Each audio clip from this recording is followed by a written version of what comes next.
उसके बाद हम देखते हैं कि इसमें पढ़ना क्या है हमको, है ना, क्या पढ़ना है पहले उसको समझो, कंटेंट्स ऑफ द चैप्टर क्या है वो समझो, उसके बाद शुरू करते हैं चैप्टर। इसमें हमको पढ़ना है सेंटर ऑफ मास क्या रहता है, सेंटर ऑफ मास कैसे कैलकुलेट करते हैं, ठीक है। फिर उसके बाद हमको पढ़ना है कि रोटेशनल मोशन क्या है, रोटेशनल मोशन की टर्मिनोलॉजी आएगी, क्या क्या टर्मिनोलॉजी आएगी, उसमें आएगा टॉर्क क्या है, मोमेंट ऑफ ए फोर्स क्या है, ये सब पढ़ना है। एंगुलर मोमेंटम क्या है, एंगुलर एक्सेलरेशन क्या है। अभी तक हमने जो रोटेशनल मोशन पढ़ा था प्रीवियस चैप्टर में, उसमें हमने क्या पढ़ा था, उसमें हमने ये पढ़ा था कि यूनिफॉर्म सर्कुलर मोशन, याद है, यूसीएम पढ़ा था हमने, यूनिफॉर्म सर्कुलर मोशन। तो यूनिफॉर्म सर्कुलर मोशन में एक्सेलरेशन नहीं था। अब जो हम लोग पढ़ेंगे इसमें एक्सेलरेशन रहेगा, है ना, एंगुलर एक्सेलरेशन रहेगा, initial velocity, final velocity, time, ये सब जो हमने पढ़ा था लीनियर में। अब यहाँ पर कहाँ पे पढ़ेंगे हम लोग, रोटेशनल में या एंगुलर मोशन में पढ़ेंगे हम लोग। फिर इसमें आएगा moment of inertia. Moment of inertia एक क्वेश्चन करीब करीब हर पेपर में मिलेगा तुमको, है ना, इंपॉर्टेंट कंसेप्ट है। उसके बाद एंगुलर मोमेंटम इसमें आएगा, एंगुलर मोमेंटम इंपॉर्टेंट पार्ट है इसमें। इसमें का एक और पार्ट था जो निकाल दिया है 2024 से, वो था रोलिंग मोशन। लेकिन रोलिंग मोशन हम लोग पढ़ेंगे थोड़ा, क्योंकि रोलिंग मोशन का काम अपने को और आगे लगता है कहीं ना कहीं, ठीक है। तो ये इसके कंसेप्ट है जो हमको पढ़ना है इस चैप्टर में। इसकी शुरुआत होती है हमारी सबसे पहले रिजिड बॉडी से, जो कि इस चैप्टर का टाइटल है सिस्टम ऑफ रिजिड बॉडी, है ना। तो सबसे पहले हम लोग देखते हैं रिजिड बॉडी क्या है, फिर उसके बाद हम लोग शुरू करेंगे रिजिड बॉडी के बाद में उसका सेंटर ऑफ मास का कंसेप्ट क्या है। तो हम लोग पहले साइड रिंग दे सकते हैं। रिजिड बॉडी किसको बोला जाता है, रिजिड बॉडी, रिजिड का मतलब क्या, रिजिड का मतलब है which do not deform, which do not bend, which do not cut, है ना, जिसको हम लोग कट करने में दुश्वारी हो, जिसको बेंड करने में दुश्वारी हो, जो बेंड ना हो, ठीक है। मीन्स इन शॉर्ट हम उसको डिफाइन कैसे करें रिजिड बॉडी को, under the action of external force which do not deform, जिस पर बाहर की फोर्स लगे और बॉडी क्या हो, डिफॉर्म ना हो, तो उसको क्या बोलेंगे हम लोग, रिजिड बॉडी। एक बात याद रखो कि ये जो हम लोग पूरा चैप्टर नंबर 2 से लेकर यहां तक जो हम लोग पढ़ रहे हैं अभी, ये रोटेशनल मोशन रिजिड बॉडी तक, इसमें पूरी बॉडी को हम लोग रिजिड एज्यूम करके चलते हैं, है ना। रिजिड बॉडी का मतलब क्या बताया मैं फिर से सुनो, अगर फोर्स लग रही है तो बॉडी डिफॉर्म नहीं होगी, बॉडी चपटी नहीं होगी, बॉडी इलोंगेट नहीं होगी, है ना, ये मतलब हुआ। तो फिर क्या होगा, फोर्स लगेगा तो क्या होगा, बॉडी मूव होगी, या मोशन में तो रुक जाएगी, या मोशन कम ज़्यादा हो जाएगी उसकी, जो हमने पढ़ा है ना, न्यूटन्स लॉ या एनर्जी या मोमेंटम में हमने जो पढ़ा है वो होगा उसमें। तो रिजिड बॉडी का मतलब ये है, क्यों रिजिड बॉडी हम लोग पढ़ रहे हैं, क्योंकि जो फोर्स लगेगा, जो एनर्जी लगेगी, वो पूरा की पूरा बॉडी की स्टेट चेंज करने में काम आएगी। कहाँ काम आएगी, स्टेट चेंज करने में, ठीक है। रिजिड बॉडी का कंसेप्ट क्यों पढ़ते हैं हम लोग, उसका इंपॉर्टेंस समझो कि जो भी फोर्स लगेगा एक्सटर्नल या जो भी एनर्जी बाहर से आएगी, वो कहाँ जाएगी, वो बॉडी का स्टेट चेंज करने में काम आएगी। स्टेट चेंज करने का मतलब हम समझते हैं क्या है, हम लोग सिर्फ मैकेनिकल एनर्जी की, मैकेनिकल फोर्सेस की बात कर रहे हैं भी, है ना, हम लोग थर्मल की, फ्लूइड की बात नहीं कर रहे हैं हम लोग सिर्फ मैकेनिकल फोर्सेस, मैकेनिकल एनर्जी की बात कर रहे हैं। उसमें क्या होता है, फोर्सेस कांटेक्ट करेंगे, एक्टिव फोर्सेस, रिएक्टिव फोर्सेस रहेंगे, ठीक है। एनर्जी क्या रहेगी, पोटेंशियल रहेगी, काइनेटिक रहेगी, ठीक है, और मोमेंटम रहेगा। तो स्टेट में ये तीन चीजें हम लोग लेंगे, फोर्सेस, एनर्जी और मोमेंटम। तो अगर मैंने बोला कि बॉडी का स्टेट चेंज हो रहा है, तीनों में से कुछ भी एक चेंज होगा या तीनों चेंज हो सकता है ना। तो रिजिड बॉडी का इंपॉर्टेंस ये है कि जो भी एक्सटर्नल फोर्स आएगी, एक्सटर्नल एनर्जी आएगी, वो क्या करेगी काम, state of the body will change. समझ में आया रिजिड बॉडी का कंसेप्ट। अब एक बात ये और समझ लो, एक्चुअल प्रैक्टिस में कोई भी बॉडी रिजिड नहीं रहती है, 100% या परफेक्टली रिजिड नहीं रहती है। क्या मतलब हुआ इसका मतलब ये हुआ, every body deforms when ever external force is applied. जब भी एक्सटर्नल फोर्स आएगा तो हर बॉडी क्या होगी, डिफॉर्म होगी, कोई कम होगी, कोई ज्यादा होगी, कोई इतनी कम होगी कि we can not notice it, हम उसको देख नहीं पाएंगे डिफॉर्म हो रही है कि नहीं हो रही है ना, या we can not measure it, हम मेजर नहीं कर पाएंगे डिफॉर्म हो रही है कि नहीं, लेकिन होगी जरूर। समझ में आ रहा है क्या बता रहा हूं मैं, रिजिड बॉडी का concept, this is for calculation, this is for simplicity. Rigid body का कंसेप्ट एक्चुअल प्रैक्टिस में, रियल लाइफ में कोई भी बॉडी रिजिड नहीं रहती है। इवन हार्डेस्ट मटेरियल कौन सा है, डायमंड है, डायमंड में भी इलास्टिसिटी रहती है, रिजिडिटी परफेक्ट 100% रिजिड नहीं रहता है डायमंड। समझ में आ रहा है, ये जब हम लोग फिजिक्स 2 पढ़ेंगे, ग्रेविटेशन के बाद वाला chapter mechanical properties of solids, उसमें हम लोग ये पढ़ेंगे कि बॉडी डिफॉर्म होती है तो कैसे होती है, क्या प्रॉपर्टीज होती है। समझ में आ रहा है।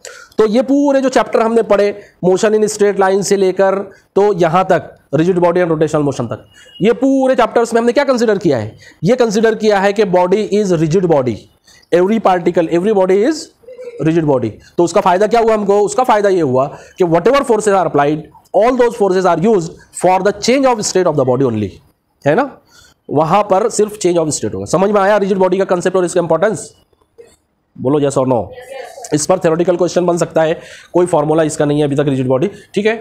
तो अगर हम लोग इसको माइक्रोस्कोपिकली देखें, माइक्रोस्कोपिकली मतलब क्या कि बॉडी को अगर हमने छोटा छोटा छोटा छोटा पार्ट करते गए तो क्या होगा? एक अगर रैंडम ऐसे कोई बॉडी है तो every body, every particle is composed of tiny particles. क्या बोलते हैं उनको? एटम्स बोलते हैं हम लोग। तो अगर मैंने बोला ये सब ऐसे टीनी पार्टिकल्स यहाँ पर है, and every body, every particle is composed of such kind of innumerable tiny particles, है ना?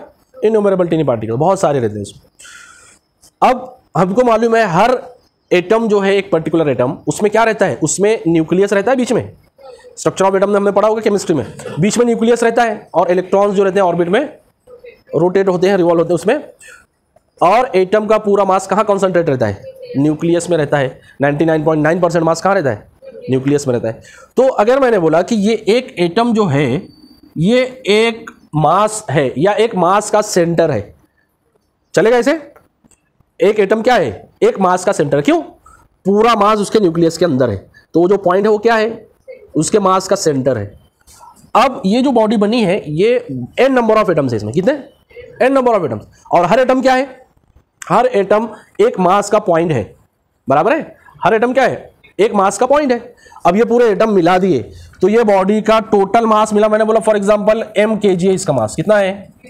m kg। m कुछ भी हो सकता है, 2, 5, 10, 20, 100 कुछ भी हो सकता है। तो m kg मास है इसका। तो ये m kg कहां से आया? ये m kg सब इंडिविजुअल एटम्स के मास को मिलाकर आया है ना? फॉर एग्जांपल अगर मैंने बोला सबका मास जो है वो m1, m2, m3, m4, m5 था, तो ये m क्या हो जाएगा? सिग्मा m हो जाएगा। वो क्या हो जाएगा? वो सिग्मा m हो जाएगा। अगर मैं बोला इसका मास m1, m2, m3 dash dash dash, तो क्या हो जाएगा ये? हाँ, ये सिग्मा m हो जाएगा। ये समझ में आया? तो कोई भी बॉडी क्या रहती है? Every body is composed of n number of tiny particles and each particle is considered as one mass point. क्या कंसीडर किया जाता है उसको? एक मास का पॉइंट है वो, बराबर? अब पूरी बॉडी जो बन रही है ये क्या बन रही है फिर? It is composed of number of point masses, है ना? नंबर ऑफ पॉइंट मासेस को कंपोज करके बनाएंगे। अब मैंने बोला कि ये बॉडी जो है ये मूव हो रही है, रोटेट हो रही है, ऊपर से नीचे जा रही है, इसके मोशन हो रहा है, रैंडम कुछ भी हो रहा है मोशन। तो ये पूरे मासेस का मोशन हो रहा है ना? मासेस के बारे में हमने क्या पढ़ा? हमने काइनेटिक एनर्जी पढ़ा हाफ mv², हमने मोमेंटम पढ़ा mv, हमने इसकी मोशन पढ़ा वेलोसिटी, एक्सेलरेशन वगैरह वगैरह। अब ये पूरा की पूरा मास जो मोशन में है ये एक्चुअल में इसका कौन सा पार्ट है मोशन में? ये पूरा की पूरा जो बॉडी है वो पूरी मोशन में, बराबर? अब जो हमने कैलकुलेट किया इसको, काइनेटिक एनर्जी कैलकुलेट किया, हमने इसका एक्सेलरेशन कैलकुलेट किया, हमने इसका वेट कैलकुलेट किया, बहुत सारी जगह पर वेट कैलकुलेट किया ना, W=mg। तो अगर मुझे बताना है कि इसका वेट जो है कहां पर है, इसका मोमेंटम जो है कहां से इफेक्ट करेगा, इसकी काइनेटिक एनर्जी कहां से इफेक्ट करेगी, बराबर? तो उसके लिए कोई ना कोई रेफरेंस पॉइंट होना चाहिए, होना चाहिए। मैं बोल दिया इसका वेट यहां पर एक्ट करेगा, मतलब इसको ऐसा वर्टिकली डाउन होने आ जाएगा, या वेट यहां पर जाएगा, जिसको जहां मर्जी है वो वहां बताएगा वेट, है ना? तो इसके लिए रेफरेंस पॉइंट होना चाहिए। तो ये जो रेफरेंस पॉइंट है इसी को बोला जाता है सेंटर ऑफ मास। क्या बोला जाता है? सेंटर ऑफ मास। तो सेंटर ऑफ मास का कंसेप्ट क्या है? सेंटर ऑफ मास का कंसेप्ट ये है, it is an imaginary point. ध्यान से सुनो, it is an imaginary point in the body at which entire mass of the body is suppose to act. ये कौन सा पॉइंट है? ये इमेजिनरी पॉइंट है, बॉडी के अंदर या बॉडी के बाहर भी रह सकता है, सम केसेस में बताऊंगा आगे। ये ऐसा पॉइंट है जहां पर बॉडी का पूरा मास क्या होता है? Suppose to act. एक्चुअल में एक्ट नहीं होगा, है ना? जैसा मैंने बताया हर बॉडी क्या है? It is composed of tiny mass particles. अब मैंने बोला ये बॉडी का पूरा मास यहां पर एक्ट हो रहा है, तो एक्चुअल में ऐसा है क्या? नहीं है। क्यों? हर एटम का, हर इंडिविजुअल पार्टिकल का मास उसकी जगह पर है, बराबर है? लेकिन हमने कैलकुलेशन की आसानी के लिए, for simplicity, we are considering this point at which entire mass, whole mass of the body is suppose to act. ऐसा पॉइंट जिस पर बॉडी का पूरा मास एक्ट हो उसको हम लोग क्या बोलेंगे? सेंटर ऑफ मास। समझ में आया सेंटर ऑफ मास का कंसेप्ट क्या है और ये क्यों किया जाता है, क्यों ये कंसेप्ट बना है? Because we have to calculate energy, we have to calculate momentum, we have to calculate weight, कहां एक्ट कर रहा है ना? इसके जो मोशन है, इसके जो बॉडी का चेंज ऑफ स्टेट जिसकी बात की हमने, चेंज ऑफ स्टेट जो है वो पूरा कहां से कैलकुलेट होगा, उसके लिए रेफरेंस पॉइंट कभी भी क्या रहेगा, सेंटर ऑफ मास रहेगा। इसके लिए एक और नाम है, वो भी याद रख लो, सेंटर ऑफ ग्रेविटी। क्या नाम है, सेंटर ऑफ ग्रेविटी। फर्क सिर्फ इतना है कि जब वेट कंसीडर होगा तो हम लोग उसको सेंटर ऑफ ग्रेविटी बोलेंगे, जब सिर्फ मास कंसीडर होगा तो हम लोग उसको सेंटर ऑफ मास बोलेंगे, बस इतना ही फर्क है। क्या मतलब हो इसका, जब बॉडी किसी ग्रेविटेशनल फील्ड में रहेगी, जैसा अर्थ है, बॉडी अर्थ पे है, यहां से ऊपर जा रही है, नीचे जा रही है, इधर उधर जा रही है, मतलब ये क्या है इसका मोशन, ग्रेविटेशनल फील्ड में। ग्रेविटेशनल फील्ड में जब बॉडी का मोशन होगा तो वहां पर सेंटर को, ये सेंटर को हम क्या बोलेंगे, सेंटर ऑफ ग्रेविटी बोलेंगे, ग्रेविटेशनल फील्ड में ना। और अगर ग्रेविटेशनल फील्ड को कंसीडर नहीं करना है, ओनली मास को कंसीडर करना है, तब उसी पॉइंट को हम क्या बोल देंगे, सेंटर ऑफ मास। समझ में आया दोनों में फर्क, लेकिन लोकेशन दोनों का एक ही रहेगा। मैंने बोला सेंटर ऑफ मास यहां लोकेट है, यहां मतलब कहां, उसके बीच में, बिल्कुल बॉडी के बीच में लोकेट है, ज्योमेट्रिकल सेंटर पर, तो सेंटर ऑफ ग्रेविटी भी वही पॉइंट रहेगा। मतलब ज्योमेट्रिकली सेंटर ऑफ मास और सेंटर ऑफ ग्रेविटी में कोई फर्क नहीं है। पहले सेंटर ऑफ मास देखते हैं हम लोग वन डायमेंशन में, COM लिखेंगे शॉर्ट में इसको, COM 1D अगर है, वन डायमेंशन मतलब क्या, वहां सिर्फ लेंथ दी रहेगी, है ना। एक अपने को बोलते हैं एक रॉड है, उसका सेंटर ऑफ मास हमको मालूम करना है, तो कहां पर रहेगा वो, बोलो, रॉड है, उसका सेंटर ऑफ मास कहां रहेगा, L/2 पर रहेगा, सीधी सीधी बात है। कितने डायमेंशन रहते हैं रॉड में, एक ही डायमेंशन रहता है, लेंथ रहेगी सिर्फ, बराबर। मैंने बोला ये लेंथ, ये रॉड है, इसे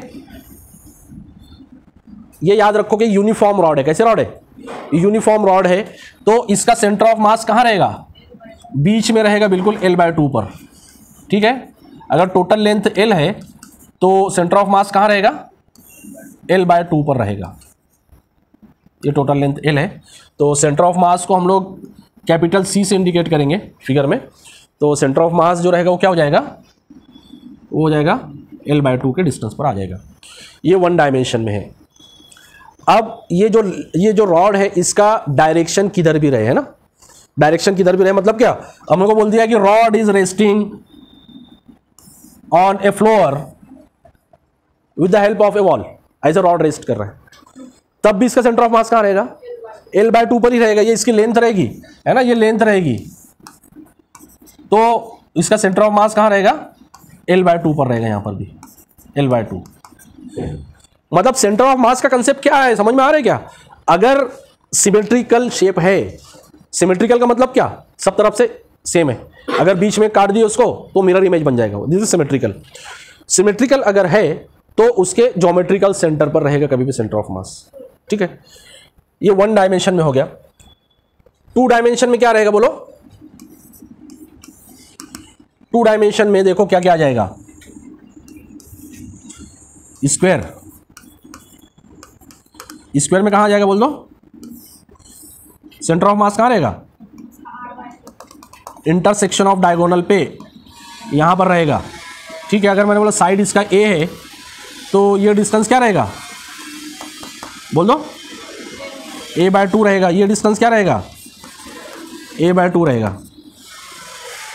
सर्कल अगर है, सर्कल बोल दो, सेंटर ऑफ मास कहां रहेगा, सेंटर पर रहेगा, उसका ज्योमेट्रिकल सेंटर पर।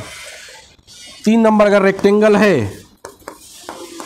रेक्टेंगल अगर है तो उसका सेंटर ऑफ मास कहां रहेगा, बोलो, इंटरसेक्शन ऑफ डायगोनल।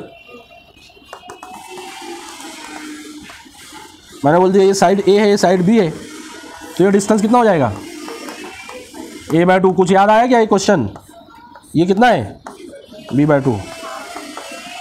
क्वेश्चन किए थे ना पढ़ने वाला, इसको ऐसा वर्टिकल खड़े कर दिए तो कितना आ जाएगा वो। तो सेंटर ऑफ मास जो ज्योमेट्रिकल फिगर, इसको क्या बोलते हैं, इसको बोलते हैं रेगुलर ज्योमेट्रिकल शेप, उसमें डायरेक्टली मिल जाएगा हमको सेंटर ऑफ मास, है ना, डायरेक्टली मिल जाएगा। 4 नंबर अगर ट्रायंगल है, ट्रायंगल है तो देखो इसमें निकालने के 2 तरीके हैं।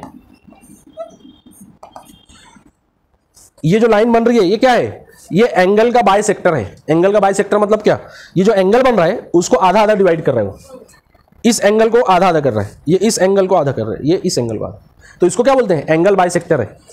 तीनों एंगल का बाइसेक्टर जहां मिलेगा वो उसका सेंटर ऑफ मास रहेगा।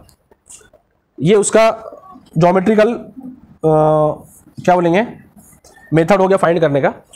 और लेंथ के हिसाब से अगर बोलेंगे इसकी हाइट h है, अगर इसकी हाइट h है तो ये रहेगा h/3। h/3 कहां से? h/3 कहां से? बेस से, बेस से ना। ये अगर बेस लिए तो यहां से h/3, ये अगर बेस लिए तो ये h हो जाएगा। फिर समझ में आ रहा है क्या? अगर हमने इसको बेस लिया तो ये h हो गया, अगर इसको बेस ले लिए तो ये h हो जाएगा। फिर जो बेस लिए उसका परपेंडिकुलर h रहेगा कभी भी। 3D में क्या क्या आ सकता है बोलो? सिलेंडर पहले ले लो, सिलेंडर,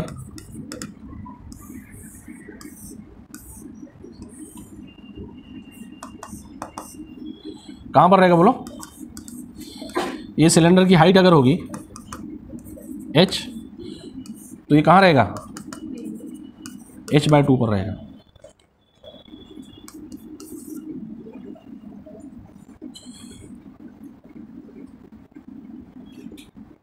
उसके बाद में स्फीयर अगर है तो स्फीयर का कहां रहेगा? सेंटर पर। उसके बाद क्यूब का, ऐसा क्यूब है और इसका डायगोनल मतलब देखो ये कौन सा पॉइंट है? ये ऊपर वाला जो फेस है उसका पीछे का पॉइंट है ना, और ये कौन सा पॉइंट है? नीचे वाला जो फेस है उसका फ्रंट पॉइंट है। यानी अगर मैंने इसको ज्वाइन किया तो ये सबसे दूर वाले पॉइंट है ना, ऐसे ही ये वाला और ये वाला पॉइंट है सबसे दूर वाले पॉइंट से। तो ये डायगोनल की लेंथ कितनी रहती है? अगर मैंने बोला क्यूब का साइड जो है ए है तो डायगोनल की लेंथ क्या हो जाएगी? a√3 हो जाएगा। तो क्यूब का कहां पर रहेगा? इंटरसेक्शन ऑफ डायगोनल पर ही रहेगा सेंटर ऑफ मास, है ना। 4 नंबर, अगर हॉलो स्फीयर है, हॉलो स्फीयर को और क्या बोल सकते हैं? नहीं,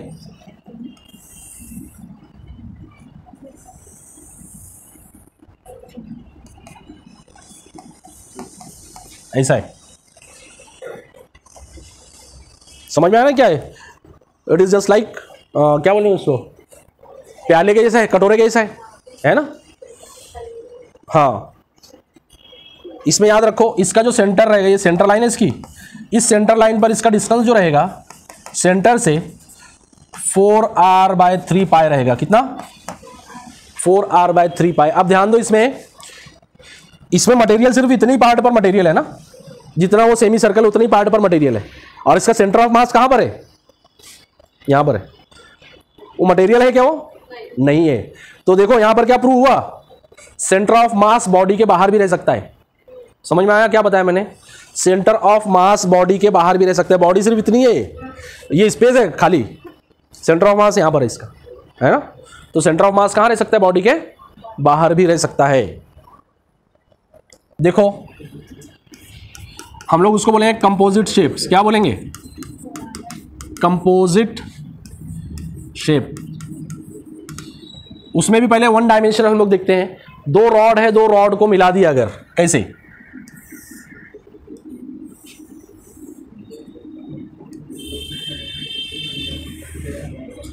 इसका सेंटर ऑफ मास कहां रहेगा, है ना।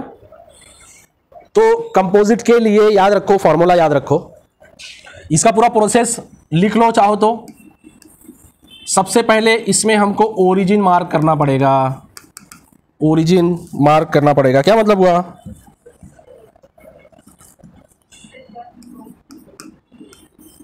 ओरिजिन, है ना, या हम लोग उसको बोलेंगे रेफरेंस पॉइंट, जहां से हमको सेंटर ऑफ मास को लोकेट करना है। ध्यान दो, अगर मैंने बोला इस शेप का सेंटर ऑफ मास लोकेट करना है मुझे, तो सबसे पहले मैं क्या सिलेक्ट करूंगा? सबसे पहले ओरिजिन चाहिए मुझे। कहां से? सेंटर ऑफ मास कहां से, है ना।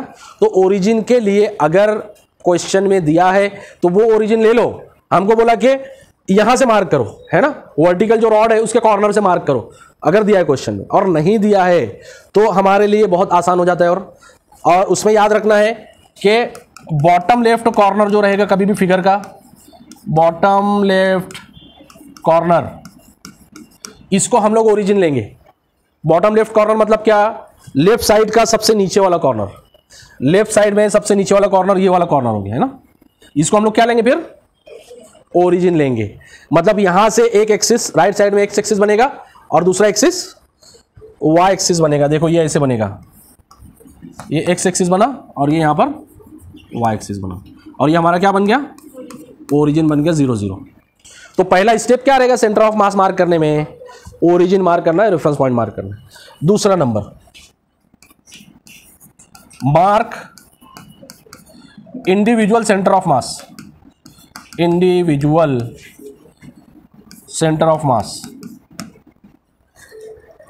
मार्क इंडिविजुअल सेंटर ऑफ मास मतलब देखो ध्यान दो यहां पर क्या है, अभी ये दो रॉड को मिलाकर इसको कंपोज किया है बराबर, तो हमको इसको क्या करना पड़ेगा, इसको अलग अलग पार्ट में डिवाइड कर लो। इसको मैं बोल देता हूं नंबर 1, इसको बोल देता हूं नंबर 2। पहला पार्ट है इसका इंडिविजुअल का सेंटर ऑफ मास मार्क करना है हमको, कहां पर रहेगा इसका, L/2 पर रहेगा, यहां मार्क कर दिया मैंने, इसको मैंने बोल दिया C1। ये दूसरा है, इसको मार्क कर दिया मैंने, कहां रहेगा इसका, L/2, इसको मैंने बोल दिया C2। दूसरा स्टेप हो गया, मार्क इंडिविजुअल सेंटर ऑफ मास, ठीक है। अब जब हमने मार्क किया तो वहां पर याद रखो उसके कोऑर्डिनेट्स निकालना पड़ेंगे हमको। क्या निकालना पड़ेंगे, कोऑर्डिनेट्स निकालना पड़ेंगे, सेंटर ऑफ मास के कोऑर्डिनेट्स। ओरिजिन हमारे पास में ऑलरेडी आ चुका है, ये C1 का क्या आ जाएगा, इसका हम लोग बोलेंगे x1 रहेगा और y1 रहेगा। अब ये x एक्सिस के ऊपर लोकेट है तो उसका y1 क्या हो जाएगा, 0 हो जाएगा। तो हम लोग कोऑर्डिनेट निकाल रहे हैं, मतलब क्या निकालेंगे हम लोग, एक्स वाई कोऑर्डिनेट्स निकालेंगे हर सेंटर ऑफ मास का। अभी यहां पर इसका निकालना है हमको, तो ये y एक्सिस के ऊपर है, y एक्सिस के ऊपर है तो उसका x कोऑर्डिनेट क्या हो जाएगा, 0 हो जाएगा। तो ये y एक्सिस पे y2 हो जाएगा डायरेक्टली, है ना। तो हमने यहां पर निकाला x1 और y 0 हो गया, और यहां पर निकाला हमने 0 y2। समझ में आया क्या किया हमने दूसरी स्टेप में, individual centre of mass mark किए और उसके बाद में उनके कोऑर्डिनेट्स हमने उठा लिए वहां, ठीक है। और तीसरी step, last step, calculate x bar and y bar. x बार मतलब क्या, m1 x1 plus m2 x2 upon m1 plus m2, और y बार मतलब क्या, m1 y1 plus m2 y2 upon m1 plus m2। ये याद रखो कि अगर मास नहीं है, ये वन डायमेंशनल कंपोनेंट है, तो m की जगह पर l आ जाएगा सीधे सीधे, है ना। तो इसको हम लोग क्या लिखेंगे, L1 x1 plus L2 x2 upon L1 plus L2, ऐसे L1 y1 plus L2 y2 upon L1 plus L2। तो देख लो x1 है हमारे पास में, y1 0 है, पुट हो जाएगा, और x2 0 है और y2 है, पुट हो जाएगा वहां पर। तो जो वैल्यू आएगी वो क्या मिलेगा हमको, x बार y बार। तो x बार y बार इसका सेंटर ऑफ मास रहेगा, जो भी वैल्यू आएगी वहां पर उसको मार्क करना पड़ेगा हमको। तो दिस x बार मतलब क्या, centre of mass from origin in x direction. y बार मतलब क्या, centre of mass from origin in y direction. तो कंपोजिट शेप का सेंटर ऑफ मास कैसे मालूम करें, कैसे मार्क करें, समझ में आया। सबसे पहले ओरिजिन लिए, इंडिविजुअल का सेंटर ऑफ मास मार्क करें, उसके सबके कोऑर्डिनेट्स लिखे, x बार y बार, चाहे वन डायमेंशनल रहे चाहे टू डायमेंशनल रहे, सेम आएगा। तो उसको जनरलाइज करेंगे तो कैसे लिख सकते हैं हम लोग इसको, sigma m i x i is equal to 1 to n divide bye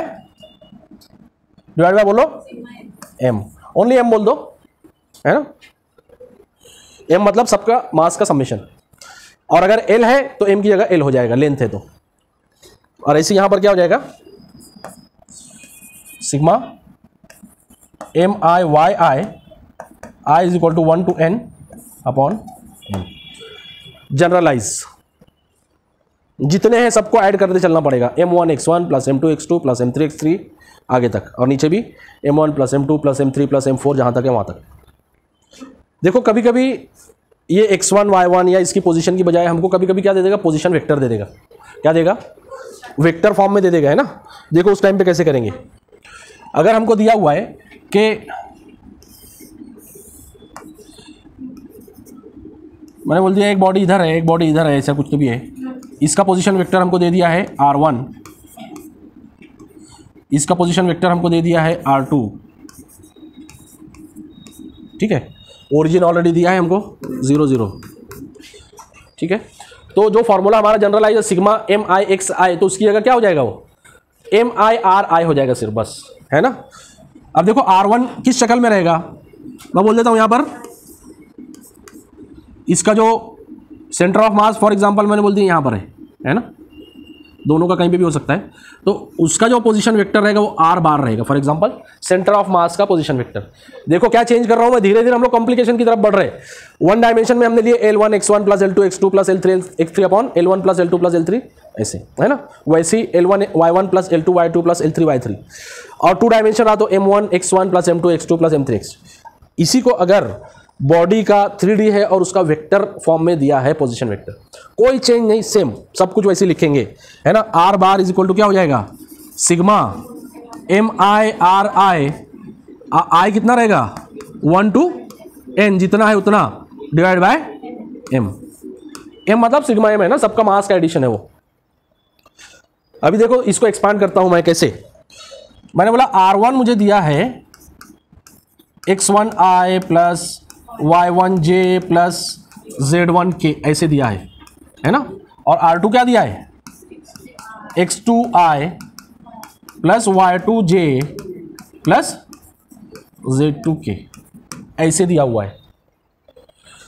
तो जब हम ये लिखेंगे एम आई आर आई, मतलब क्या, m1 r1 plus m2 r2 plus m3 r3, तो क्या लेंगे वहां पर,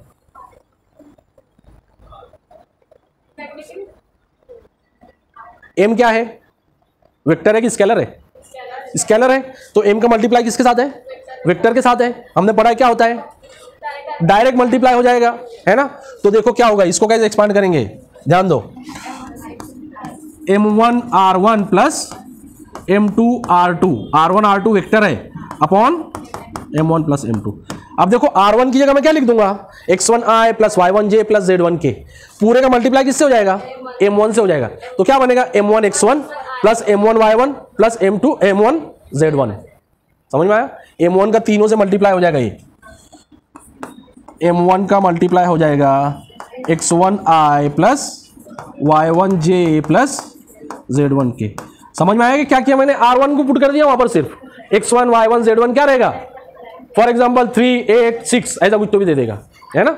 मास क्या रहेगा 2 kg 4 kg कुछ तो भी उसकी वैल्यू रहेगी, प्लस m2 का मल्टीप्लाई किसके साथ में, x2i plus y2j plus z2k divide by m1 plus m2। अब देखो क्या करेंगे, ये एक वेक्टर मिलेगा, ये दूसरा वेक्टर मिलेगा m से मल्टीप्लाई करने के बाद में, है ना। xi plus yj plus zk, xi plus yj plus zk मिलेगा, मिलेगा, i वाला एक साथ, jj वाला एक साथ, k वाला एक साथ, है ना। तो फाइनल हमारा क्या मिलेगा, देखो x bar i plus y bar j plus z bar k। तो ये समझ में आएगा क्या है अपना, position vector of centre of मास आया अपना। इंडिविजुअल मास का पोजीशन वेक्टर दिया हुआ था, तो सेंटर ऑफ मास का पोजीशन वेक्टर आया। मैंने बोला कि दो मास है, एक मास है 2 kg, एक मास है 1 kg। सिंपलिसिटी के लिए कम कम वैल्यू लेते हैं।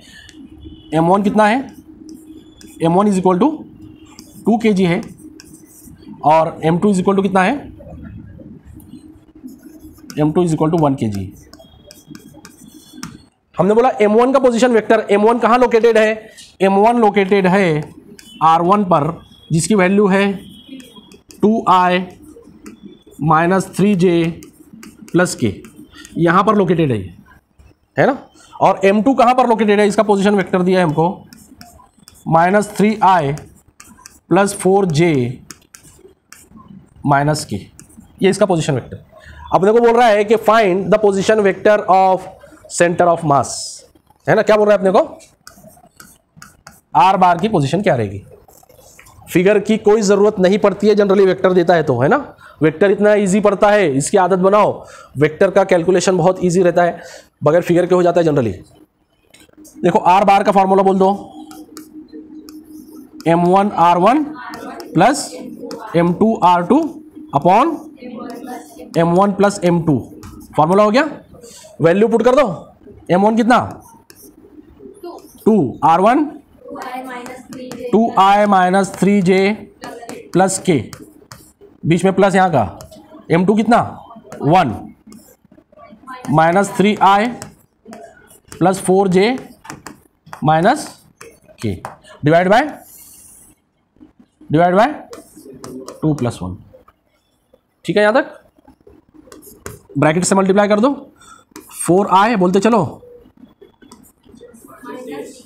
6j प्लस माइनस भी बोलने का, ये प्लस यहाँ का है ना, minus 3i plus 4j minus k divided by कितना 3।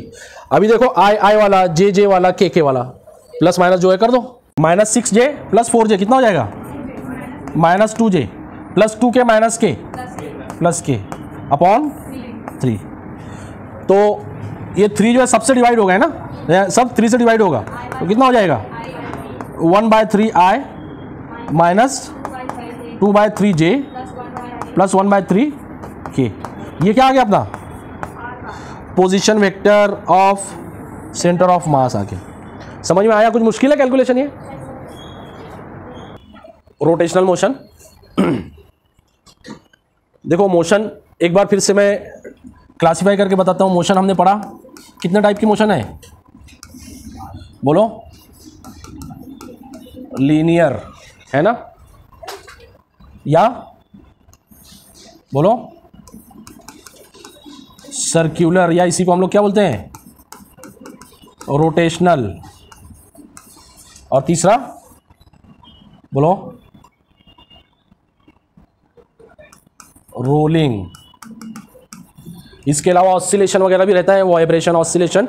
हम लोग वाइब्रेशन वाला चैप्टर पढ़ेंगे, उस टाइम पे देखेंगे वेव्स और ऑसिलेशन में ना।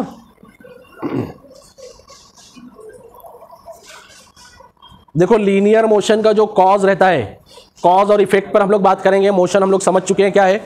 लीनियर मोशन मतलब क्या, पार्टिकल स्ट्रेट लाइन में जाएगा, हॉरिजॉन्टल या वर्टिकल, है ना, मे बी 1 डायमेंशन और 2 डायमेंशन। सर्कुलर मोशन में क्या करेगा, पार्टिकल रोटेट होगा। दोनों में 2 टाइप को क्लासिफाई कर सकते हैं हम लोग, यूनिफॉर्म, नॉन यूनिफॉर्म।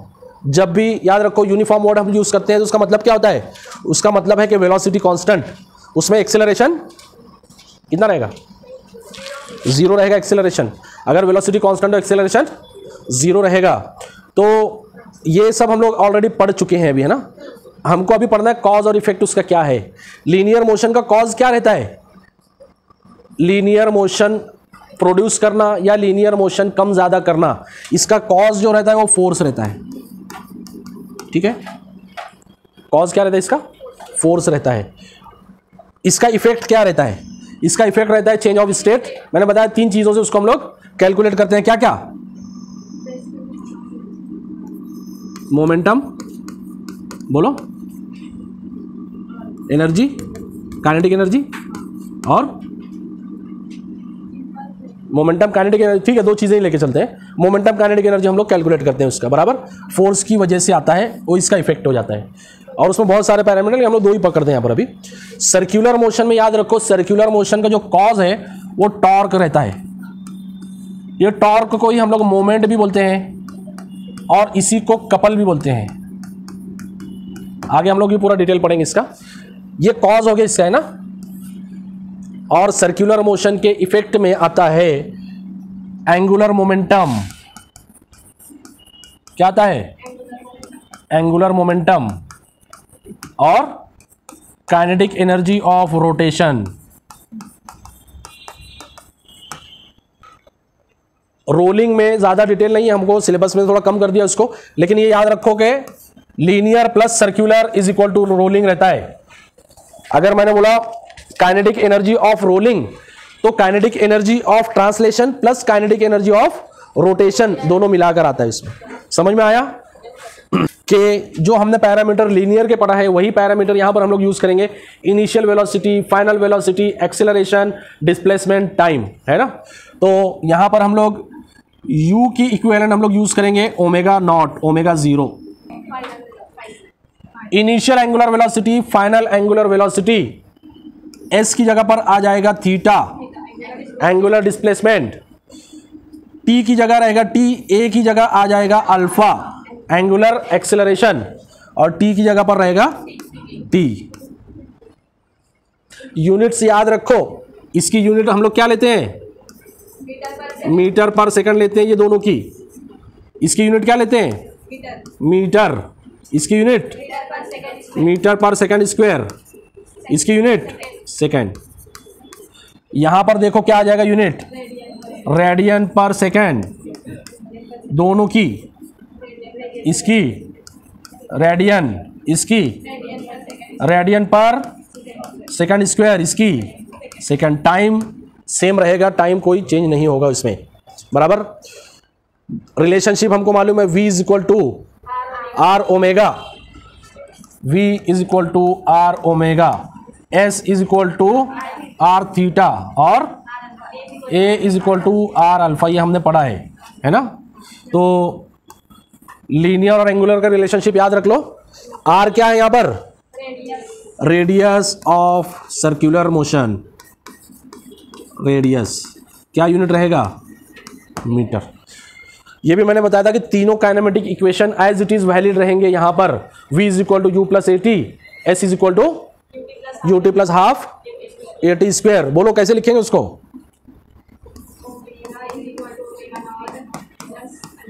ठीक है। दूसरा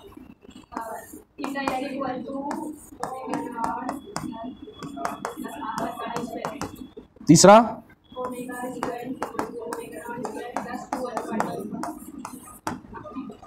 सेम इक्वेशन है ना, नहीं तो कहीं लिखी दिखी अपन बोलेंगे यार ये तो कुछ जापानी चीनी में आ गई कोई इक्वेशन है ना, ऐसा कुछ नहीं है। वो सेम इक्वेशन है, उसको एंगुलर के फॉर्म में लिख दिया बस, और कुछ नहीं है। वैसे ही जो हमने डायग्राम पढ़ा है, VT diagram, ST diagram, same यहां वैलिड रहेगा, ठीक है। देखो अगर हमारा फॉर्मूला क्या है बोल दो, एक्स बार वाई बार, या आर हम लोग लेते हैं जनरली इसको। आर अगर है, आर बार का क्या फॉर्मूला बोल दो, m1 r1 plus m2 r2, दो ही लेते हैं हम लोग आसानी के लिए, m1 plus m2। m1 plus m2 जो है ये क्या है, पूरी बॉडी का मास है, ठीक है। तो m1 प्लस m2 को मैं कैपिटल M लिख लेता हूँ आसानी के लिए। m1 प्लस m2 को क्या लिख देता हूँ मैं, कैपिटल M, मतलब whole mass of the body या whole mass of the system बोल दो उसको, है ना। तो इसको अगर मैंने ऐसे लिख दिया, m1 r1 plus m2 r2 upon capital M is equal to क्या हो गया, r बार हो गया। m को मैंने इधर ले लिया, capital M into r bar is equal to क्या हो गया, m1 r1 plus m2 r2। देखो यहां पर ध्यान दो क्या हो रहा है, ये हो गया पोजीशन वेक्टर, है ना। ये कल हमने पढ़े थे पोजीशन वेक्टर के बारे में। अब मैं क्या करता हूं, ये पोजीशन वेक्टर जो था इसको हम लोग डिफरेंशिएट कर देते हैं। क्या करते हैं, इसको डिफरेंशिएट करते हैं, डिफरेंशिएट। तो ये क्या हो जाएगा, ये बोल दो, m कांस्टेंट है ना, तो डिफरेंशिएशन किसका होगा, dr बाई dt होगा। Differentiate with respect to t है ना, तो यहां पर क्या होगा, m1 dr1 by dt plus m2 dr2 by dt। क्या किए हमने, डिफरेंशिएट कर दिया, डेरिवेटिव निकाल लिए। पोजीशन वेक्टर का डेरिवेटिव या डिस्प्लेसमेंट वेक्टर का डेरिवेटिव क्या रहता है, वेलोसिटी रहती है। तो ये हो जाएगा m v बार, या v भी लिखे तो चलेगा, m v bar is equal to क्या हो जाएगा, m1 v1 plus m2 v2। Important result है। क्या मतलब वो इसका इक्वेशन का, इक्वेशन दिखने में सिंपल है लेकिन रिजल्ट इसका बहुत इंपॉर्टेंट है। देखो क्या है, velocity of individual masses in the system, है ना। तो ये क्या है, m1 v1 क्या है, मोमेंटम, है ना। m v क्या रहता है, मोमेंटम रहता है। तो m1 v1 क्या है, मोमेंटम ऑफ पार्टिकल 1, m2v2 क्या है, मोमेंटम ऑफ पार्टिकल 2। ऐसे सिस्टम में जितने पार्टिकल सबका मोमेंटम ऐड कर दिए तो क्या मिलेगा, पूरे सिस्टम का मोमेंटम मिलेगा। समझ में आया? तो ये सिस्टम का मोमेंटम कैसे रहेगा, ये कांस्टेंट रहेगा। कांस्टेंट है, कब तक कांस्टेंट रहेगा, बोलो कब तक कांस्टेंट रहेगा?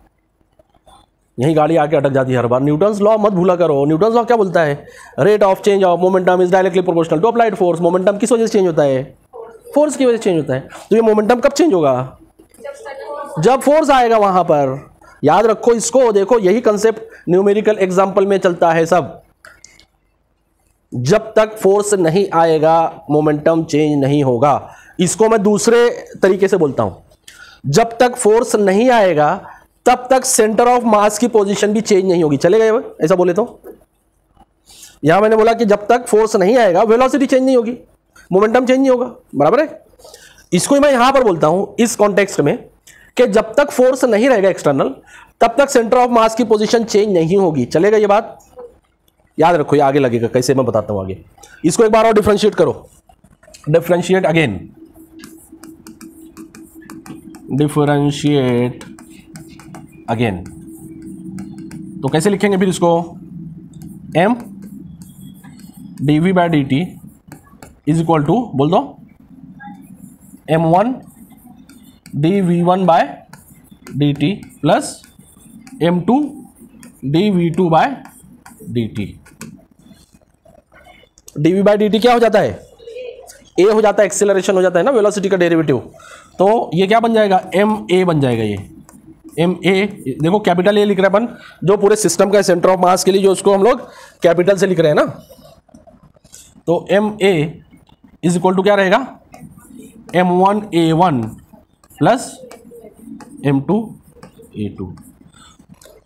देखो अगर मैंने इसको एक्सटेंड किया तो क्या बनेगा, ये बनेगा momentum of whole system is equal to momentum of particle 1 plus momentum of particle 2।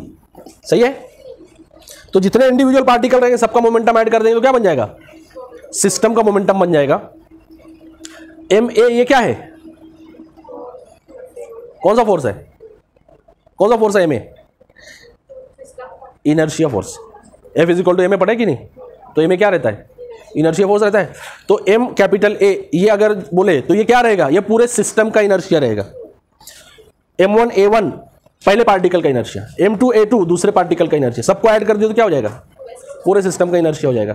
तो ma इज इक्वल टू क्या है, f रहेगा यहां पर, है ना। f इज इक्वल टू ये क्या हो जाएगा, f1 प्लस f2। देखो मैं एक एग्जांपल बताता हूं। अगर हमको बोल दिया है एक प्रोजेक्टाइल ऐसे फायर किया और प्रोजेक्टाइल ऐसे जा रहा है और यहां पर आने के बाद में प्रोजेक्टाइल जो है ऐसे ब्लास्ट हो गया, ब्लास्ट होके 2 पार्ट में ब्रेक हो गया हो या 3 पार्ट में ब्रेक हो गया, है ना। तो हमको बोलता है कि एक पार्ट यहां गिरा, दूसरा पार्ट कहां गिरेगा, या एक पार्ट यहां गिरा, दूसरे की वेलोसिटी इतनी है, तीसरे की वेलोसिटी क्या रहेगी। इस टाइप का क्वेश्चन आता है इसमें। ये जो क्वेश्चन आते हैं इसमें ये बात पर ध्यान देना है कि ये जो प्रोजेक्टाइल एक बार फायर कर दिया, प्रोजेक्टाइल जब पढ़ाया था उस टाइम पे मैंने बताया था कि प्रोजेक्टाइल जब एक बार फायर कर दिया तो उस पर ग्रेविटी के अलावा कोई फोर्स एक्ट नहीं करती है ना। इसलिए हम लोग हॉरिजॉन्टल वेलोसिटी ऑलवेज क्या लेते हैं, उसको कांस्टेंट लेते हैं। हॉरिजॉन्टल डायरेक्शन में कोई एक्सेलरेशन नहीं रहता है। तो यहां पर भी याद रखो कि प्रोजेक्टाइल को फायर किया, है ना, ऊपर जाकर वो ब्लास्ट हो गया, फट गया। तो ये जो फटा, ये बाहर की कोई फोर्स नहीं है इस पर, उसके अंदर का कुछ ना कुछ ऐसा कांड हुआ है उसके अंदर ही अंदर कि वो फट गया है, वो है ना, इंटरनल फोर्स थी कुछ भी। तो इंटरनल फोर्स कोई चेंज नहीं प्रोड्यूस करती है सिस्टम में, एक्सटर्नल फोर्स सिस्टम में चेंज प्रोड्यूस करती है, जो अभी अपन देख रहे थे, है ना। तो यहां पर कोई एक्सटर्नल फोर्स नहीं है। अब अगर प्रोजेक्टाइल ब्लास्ट हो रहा है तो क्या होगा, तो ये होगा कि सिस्टम का जो सेंटर ऑफ मास है ना उसका वेलोसिटी चेंज होगा, ना एक्सेलरेशन चेंज होगा, ना उसकी पोजीशन चेंज होगी। समझ में आया क्या बताना चाह रहा मैं? जब तक एक्सटर्नल फोर्स एक्ट नहीं होगा सिस्टम के ऊपर, सेंटर ऑफ मास का ना पोजीशन चेंज होगी, ना वेलोसिटी चेंज होगी, ना एक्सेलरेशन चेंज होगा। क्या मतलब वो देखो, अगर ये ब्लास्ट नहीं हुआ होता तो ये प्रोजेक्टाइल कैसे जाके गिरता, ये ऐसे इधर जाके गिरता, यहां पर, सही है, यहां गिरा होता वो, तो ब्लास्ट होने के बाद में उसका सेंटर ऑफ मास यहीं पर आएगा। सेंटर ऑफ मास क्या होगा? यहीं पर आएगा। कहां पर? ब्लास्ट होने के, यानी ब्लास्ट नहीं होता और जहां गिरता तो वहीं पर सेंटर ऑफ मास गिरेगा उसका। ठीक है, अब यहां ब्लास्ट हो गया, एक पार्टिकल अपने को बोल दिया इधर गया, दूसरा पार्टिकल यहां गिर गया। ठीक है, दो पार्टिकल में ब्रेक हुआ, दूसरा पार्टिकल गिर गया, दूसरा यहां गिरा। अपने को पूछ रहा है ये जो पार्टिकल ये कहां जाके गिरेगा? ये पूछेगा अपने को एक्स कितना है। देखो बहुत इजी क्वेश्चन रहता है ये, लेकिन गड़बड़ कहां हो जाती है? प्रोजेक्टाइल फायर किया, ऊपर वो उसका एक्सप्लोजन हुआ, दो पार्ट बने, एक पार्ट वहीं गिर गया, दूसरा पार्ट कहां जाएगा? दिमाग काम नहीं करता बच्चों का। एकदम सिंपल है कि कोई एक्सटर्नल फोर्स नहीं है, ब्लास्ट हो कि कुछ भी हो, सेंटर ऑफ मास वहीं जाएगा जहां उसको जाना था। बराबर? ये हम लोग कैसे निकालेंगे? ये हमको मालूम है डिस्टेंस क्या फॉर्मूला है, बोलो बोलो।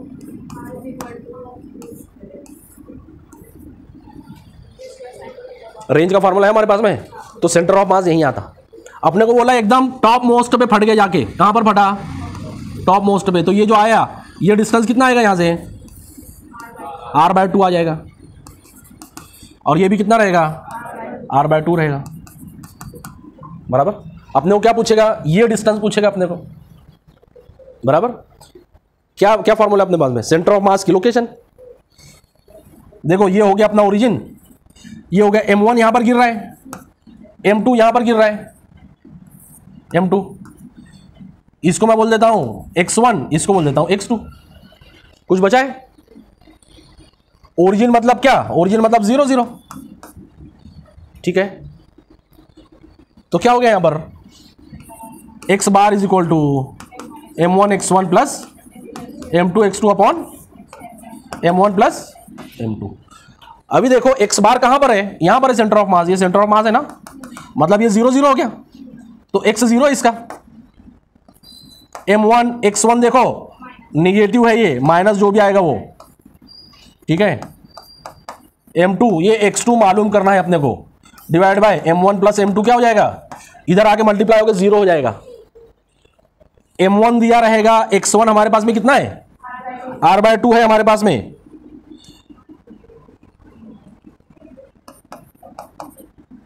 ठीक है, क्या x2 मालूम हो जाएगा क्या? ये कहां जाके गिरेगा? समझ में आया कितना इजी है ये क्वेश्चन बच्चों को बहुत डिफिकल्ट लगता है। इस चैप्टर का सबसे डिफिकल्ट क्वेश्चन ये लगता है, लेकिन अगर हमको एक चीज मालूम है, एक कंसेप्ट मालूम है। क्या कंसेप्ट? ये कंसेप्ट कि अगर एक्सटर्नल फोर्स नहीं है तो सेंटर ऑफ मास की ना पोजीशन चेंज होगी, ना वेलोसिटी चेंज होगी, ना एक्सेलरेशन चेंज। बराबर? तो ये जहां गिर रहा था वो वहीं पर जाके गिरेगा, सेंटर ऑफ मास। अब सेंटर ऑफ मास तो यहां आ गया, अब उसके पार्ट अलग टूट के बिखर गए, तो हमको क्या निकालना रहेगा? सेंटर ऑफ मास निकालना रहेगा उसका। पहला पार्ट यहां पर, दूसरा पार्ट यहां पर, सेंटर ऑफ मास निकाल लो। समझ में आया? ये होगी पोजीशन। ऐसे ही अगर वेलोसिटी पूछा तो क्या करेंगे फिर? बोलो। यहां पर इसकी वेलोसिटी क्या थी? यहां पर इसकी जो वेलोसिटी रहेंगी उसको v बार कर दो, टोटल मास m कर दो। ये m1 v1 और m2 v2। बराबर? तो फिर सेम इक्वेशन जो रहेगा, ये पोजीशन की इक्वेशन है, अपनी वेलोसिटी की इक्वेशन क्या बन जाएगी? Plus m2 v2। सब जगह याद रखो v वेक्टर है ना, v वेक्टर है। देखो यहां पर ये डिस्टेंस भी वेक्टर था, डिस्प्लेसमेंट निगेटिव साइड था, माइनस लिए ना। वेलोसिटी भी अगर डायरेक्शन चेंज है तो माइनस लेना पड़ेगा। डायरेक्शन चेंज मतलब क्या? अगर हमने राइट साइड वाला v पॉजिटिव लिए तो लेफ्ट साइड वाला v क्या हो जाएगा? निगेटिव हो जाएगा। अपवर्ड वाला v पॉजिटिव लिए तो डाउनवर्ड वाला v क्या हो जाएगा? माइनस हो जाएगा। ऐसे लेना पड़ेगा इसमें। समझ में आया क्या हो रहा है यहां पर हो ये रहा है कि एक्सटर्नल फोर्स नहीं है, पार्टिकल या सिस्टम 2 पार्ट में रहे, 8 पार्ट 10 पार्ट में रहे, कोई हमको लेना देना नहीं। सिर्फ क्या चेंज करना है, सिर्फ क्या अप्लाई करना है वहां पर? सेंटर ऑफ मास की ना पोजीशन चेंज होगी, ना वेलोसिटी चेंज होगी, ना एक्सेलरेशन चेंज। याद रहेगा? इसी टाइप का एक क्वेश्चन आता है, न्यूक्लियस ब्रेक हुआ 2 पार्ट में, इस पर क्वेश्चन आता है। टेस्ट में डाला था लास्ट टाइम के टेस्ट में, याद है क्या किसी को? एक न्यूक्लियस है, ऐसे बड़ा न्यूक्लियस है, और ये न्यूक्लियस क्या हुआ? 2 छोटे न्यूक्लियस में टूट गया। ये चल रहा था ऐसे,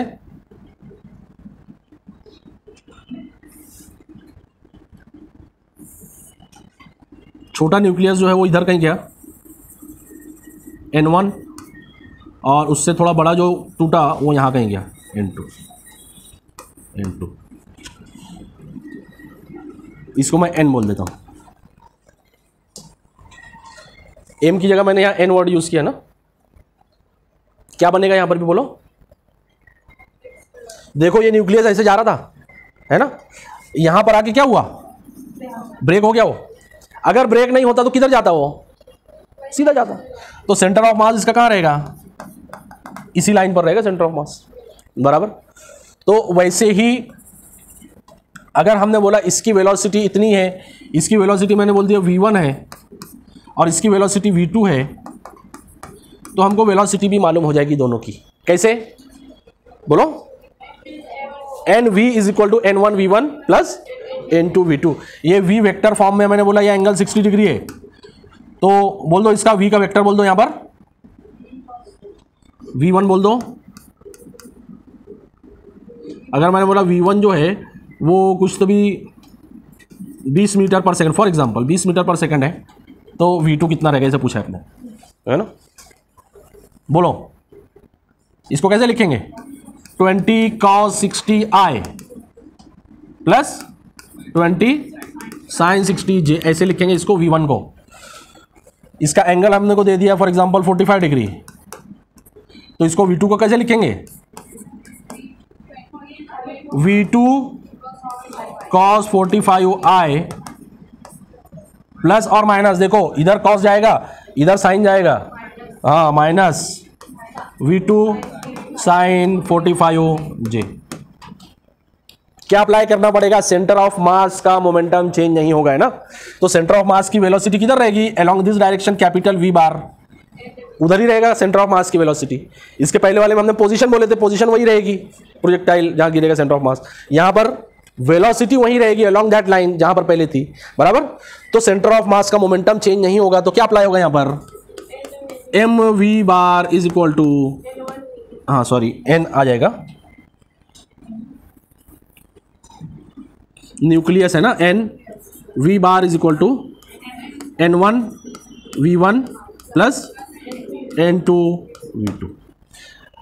अभी देखो यहां पर v का हमको डायरेक्शन दिया हुआ है, n की इसकी वैल्यू रहेगी, nv हमारे पास में है, n1 है, n2 है, v1 है पूरा, ओनली क्या मालूम करना है, v2 मालूम करना है, v2 का एंगल भी है यहां पर, है ना।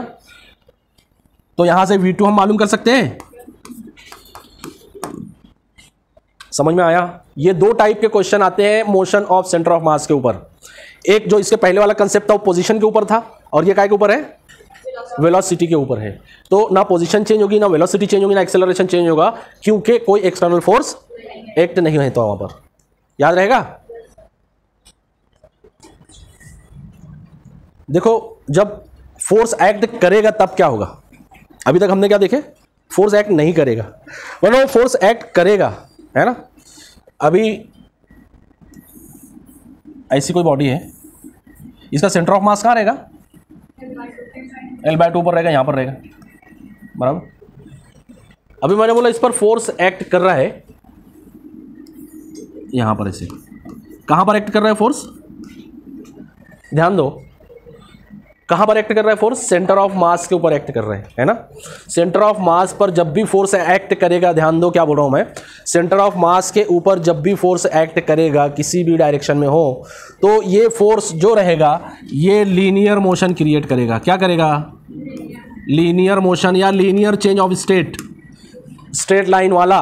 अगर इसमें मोशन किया तो सीधा ढकेलेगा इसको, अगर इसकी मोशन रोक रहा है तो इसकी सीधी मोशन चल रही थी उसको रोकेगा, वो कम ज़्यादा कर रहा है तो क्या करेगा, लीनियर मोशन में वेरिएशन करेगा, बराबर।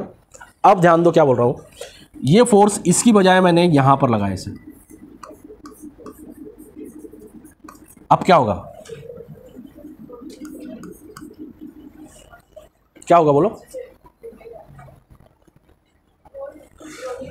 हाँ देखो ये फोर्स जो रहेगा इसको ऐसे रोटेट करने की कोशिश करेगा, बराबर। क्यों क्यों बोलो, एग्जैक्टली सेंटर ऑफ मास इसका यहां पर है, मतलब इसका major part of the inertia इधर है, major part of the inertia जो उसको अपोज करेगा मोशन को, है ना। और फोर्स यहां पर है तो ये पार्ट इजीली मूव हो सकता है, इतना तो ऐसे रोटेट हो जाएगा, समझ में आ रहा है। अब ये जो फोर्स लग रहा है तो इसको बोलते हैं इसेंट्रिक फोर्स। क्या बोलते हैं? Eccentric force. इसेंट्रिसिटी का मतलब होता है deviation from the central axis. क्या मतलब होता है इसेंट्रिसिटी का? डेविएशन कितना दूर है, कहां से? सेंट्रल एक्सिस से कितना दूर है।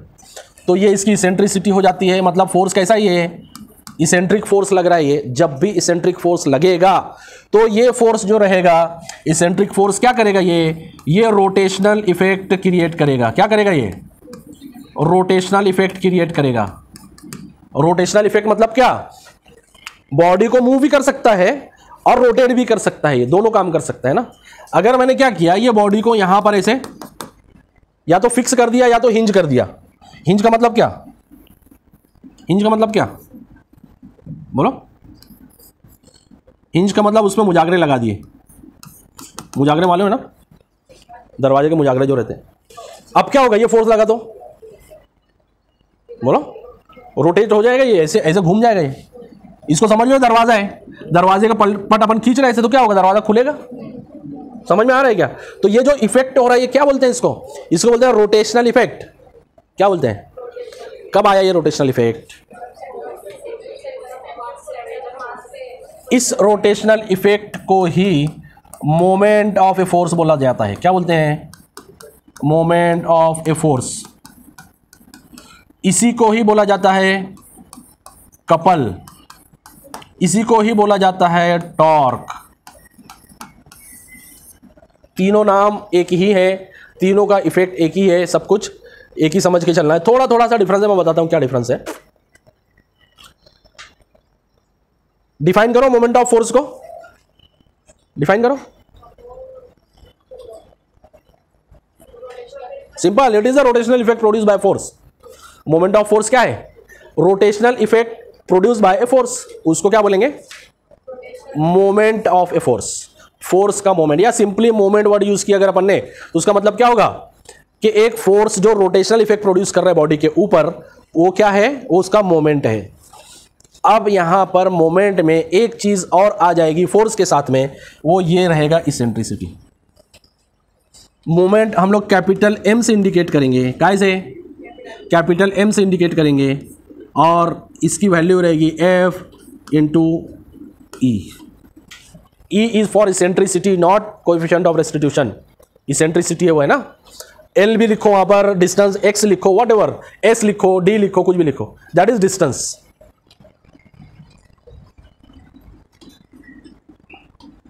तो एम का फॉर्मूला क्या आया? सिंपल, फोर्स इनटू ये कौन सा डिस्टेंस है? ई।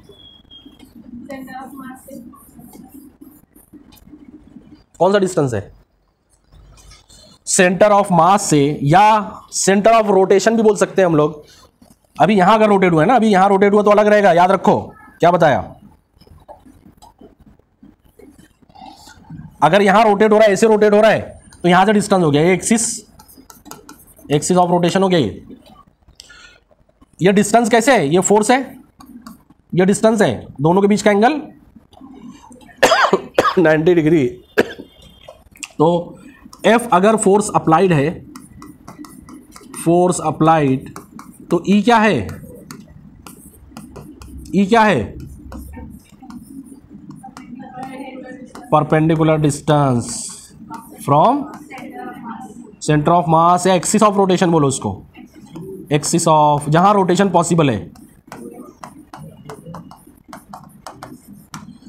अगर एक्सिस ऑफ रोटेशन यहां पर है, यहां रोटेशन पॉसिबल है, तो यहां से डिस्टेंस, यहां हिंज है, ये ऐसे रोटेट हो रहा है, तो ये डिस्टेंस लेना पड़ेगा, है ना। जहां रोटेशन पॉसिबल है वहां से डिस्टेंस लेना पड़ेगा। अब ये याद रखो, समझाने के लिए मैं बताया एफ इंटू ई आया, लेकिन अगर इसको वेक्टर फॉर्म, पहले समझ लो कि ये वेक्टर है ना, मोमेंट, टॉर्क, कपल, ये सब क्या है? ये वेक्टर क्वांटिटी है। और ये जो वेक्टर है, इसको वेक्टर एम अगर मैंने बोला, तो इसको लिखने का तरीका देखो क्या है। ई क्रॉस एफ, पहले कौन सा टर्म आया? ई आया, डिस्टेंस वाला है ना, e cross f. This is the cross product of two vectors, distance या डिस्प्लेसमेंट वेक्टर या पोजीशन वेक्टर या और फोर्स वेक्टर, ये दोनों का क्रॉस प्रोडक्ट है ये।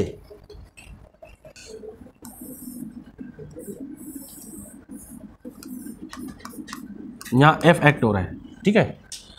अब इसको जो है मैंने यहाँ पर फिक्स कर दिया, इसे क्या कर दिया, फिक्स कर दिया। रोटेट होगा, ये रोटेट होगा नहीं होगा, लेकिन ये फोर्स एक्ट होने की वजह से क्या होगा, बोलो यहाँ पर क्या होगा, हाँ यहाँ पर वजन आएगा ना, मतलब ये जो अटैच है यहाँ पर रिएक्शन क्रिएट होगा, every reaction has equal and opposite reaction. तो कैसे रिएक्शन आएगा, यहाँ पर ऊपर के डायरेक्शन में रिएक्शन आएगा, यहाँ पर उसकी वैल्यू क्या रहेगी, एफ के बराबर ही रहेगा, है ना, इक्वल एंड अपोजिट रहेगा। अगर ये माइनस तो ये प्लस, ये प्लस तो ये माइनस, ठीक है, जो भी है इक्वल एंड अपोजिट।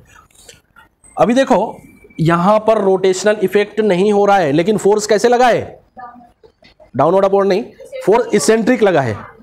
फोर्स कैसे लगा है, इसेंट्रिक लगा है, और जहां रोटेशन एक्सिस पॉसिबल था वहां हमने फिक्स कर दिया उसको, क्या कर दिया, फिक्स कर दिया उसको।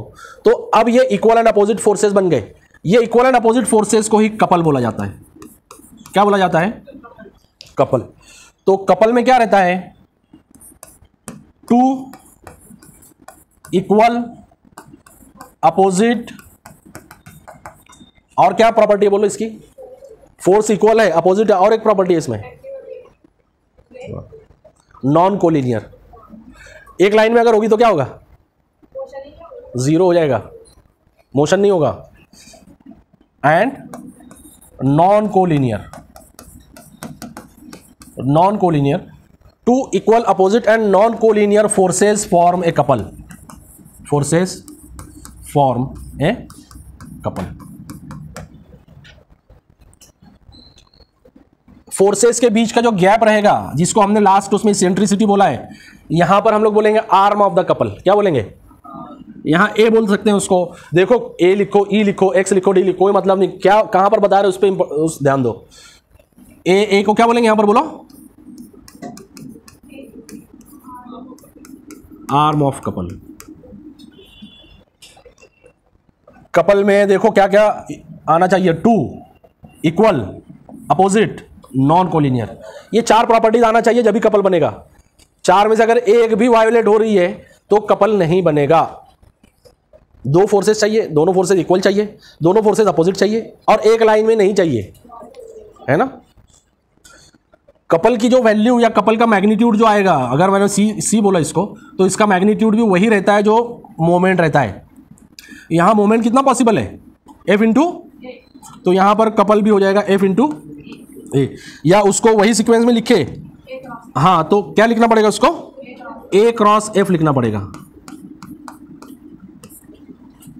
ए क्रॉस एफ।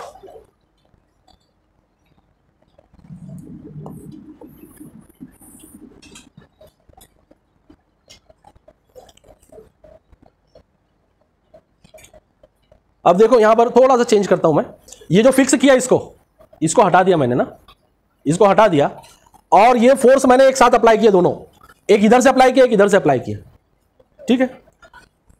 अभी क्या किया मैंने, एक फोर्स यहां से अप्लाई किया एफ, और सेम फोर्स एफ यहां से अप्लाई किया। अब क्या होगा, है ना, ऐसे रोटेट होगा। अब ये कंडीशन में ये जो अप्लाई हो रहा है इसको ही बोल देंगे टॉर्क। समझ में आया फर्क क्या है, इसको क्या बोल देंगे, टॉर्क बोल देंगे इसको। सबका इफेक्ट वही हो रहा है, देखो ये भी वही कर रहा है, मोमेंट भी वही करेगा और टॉर्क भी वही करेगा। क्या कर रहा है, ये रोटेशनल इफेक्ट प्रोड्यूस कर रहा है ना, बॉडी के ऊपर रोटेशनल इफेक्ट प्रोड्यूस कर रहा है। टॉर्क को हम लोग कैपिटल टी या टाउ से इंडिकेट करेंगे, टाउ।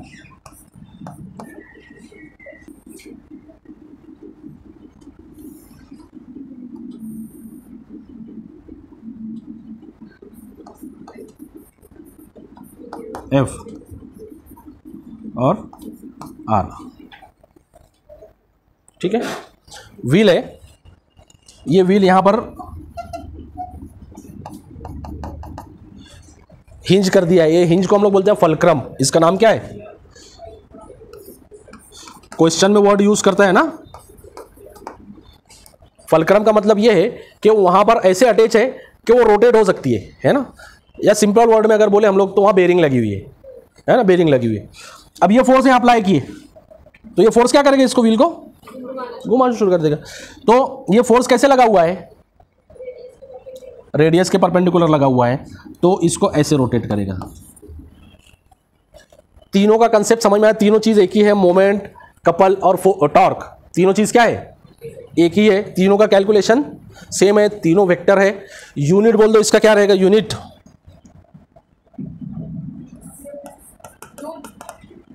फोर्स का यूनिट और डिस्टेंस का यूनिट मीटर। तो क्या हो जाएगा ये? न्यूटन मीटर हो जाएगा। न्यूटन मीटर ही क्या रहता है? जूल रहता है। तो टॉर्क जनरली जूल में लिखा जाएगा, है ना। न्यूटन मीटर कभी बोलते हैं उसको, चलता है वो भी। डायमेंशन बोल दो इसके, डायमेंशन बोलो। ml2 t-2 की t-3? t-2।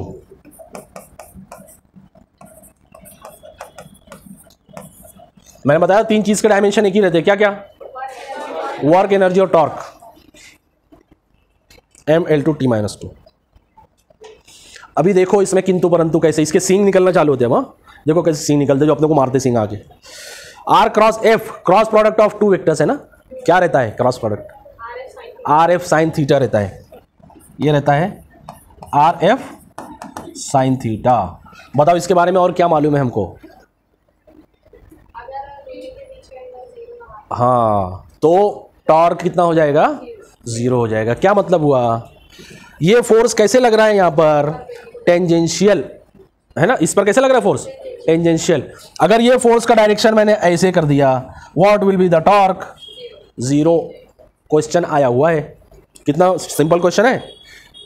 टॉर्क जो रहेगी ये कब एक्ट होगी? जब फोर्स टेंजेंशियल रहेगा पेरीफेरी के ऊपर, या जब फोर्स और रेडियस एक दूसरे पर 90 डिग्री का एंगल बनाएंगे। हाँ, अगर ये इंक्लाइंड हो गया ऐसे ऐसे, है ना, तो भी इसके दो कंपोनेंट हो जाएंगे। कैसे? हाँ, एक ऐसे इधर हो जाएगा और एक डाउनवर्ड हो जाएगा। तो डाउनवर्ड वाला ये वाला क्या हो जाएगा? इससे परपेंडिकुलर हो जाएगा। तो ये टॉर्क प्रोड्यूस कर लेगा, है ना। लेकिन अगर एक फोर्स जो है अलोंग द रेडियस है, टुवर्ड सेंटर है या अवे फ्रॉम सेंटर है, तो वो टॉर्क प्रोड्यूस नहीं करेगा। तो इस टाइप का फोर्स कौन सा होता है बता दो? इस टाइप का फोर्स कौन सा होता है?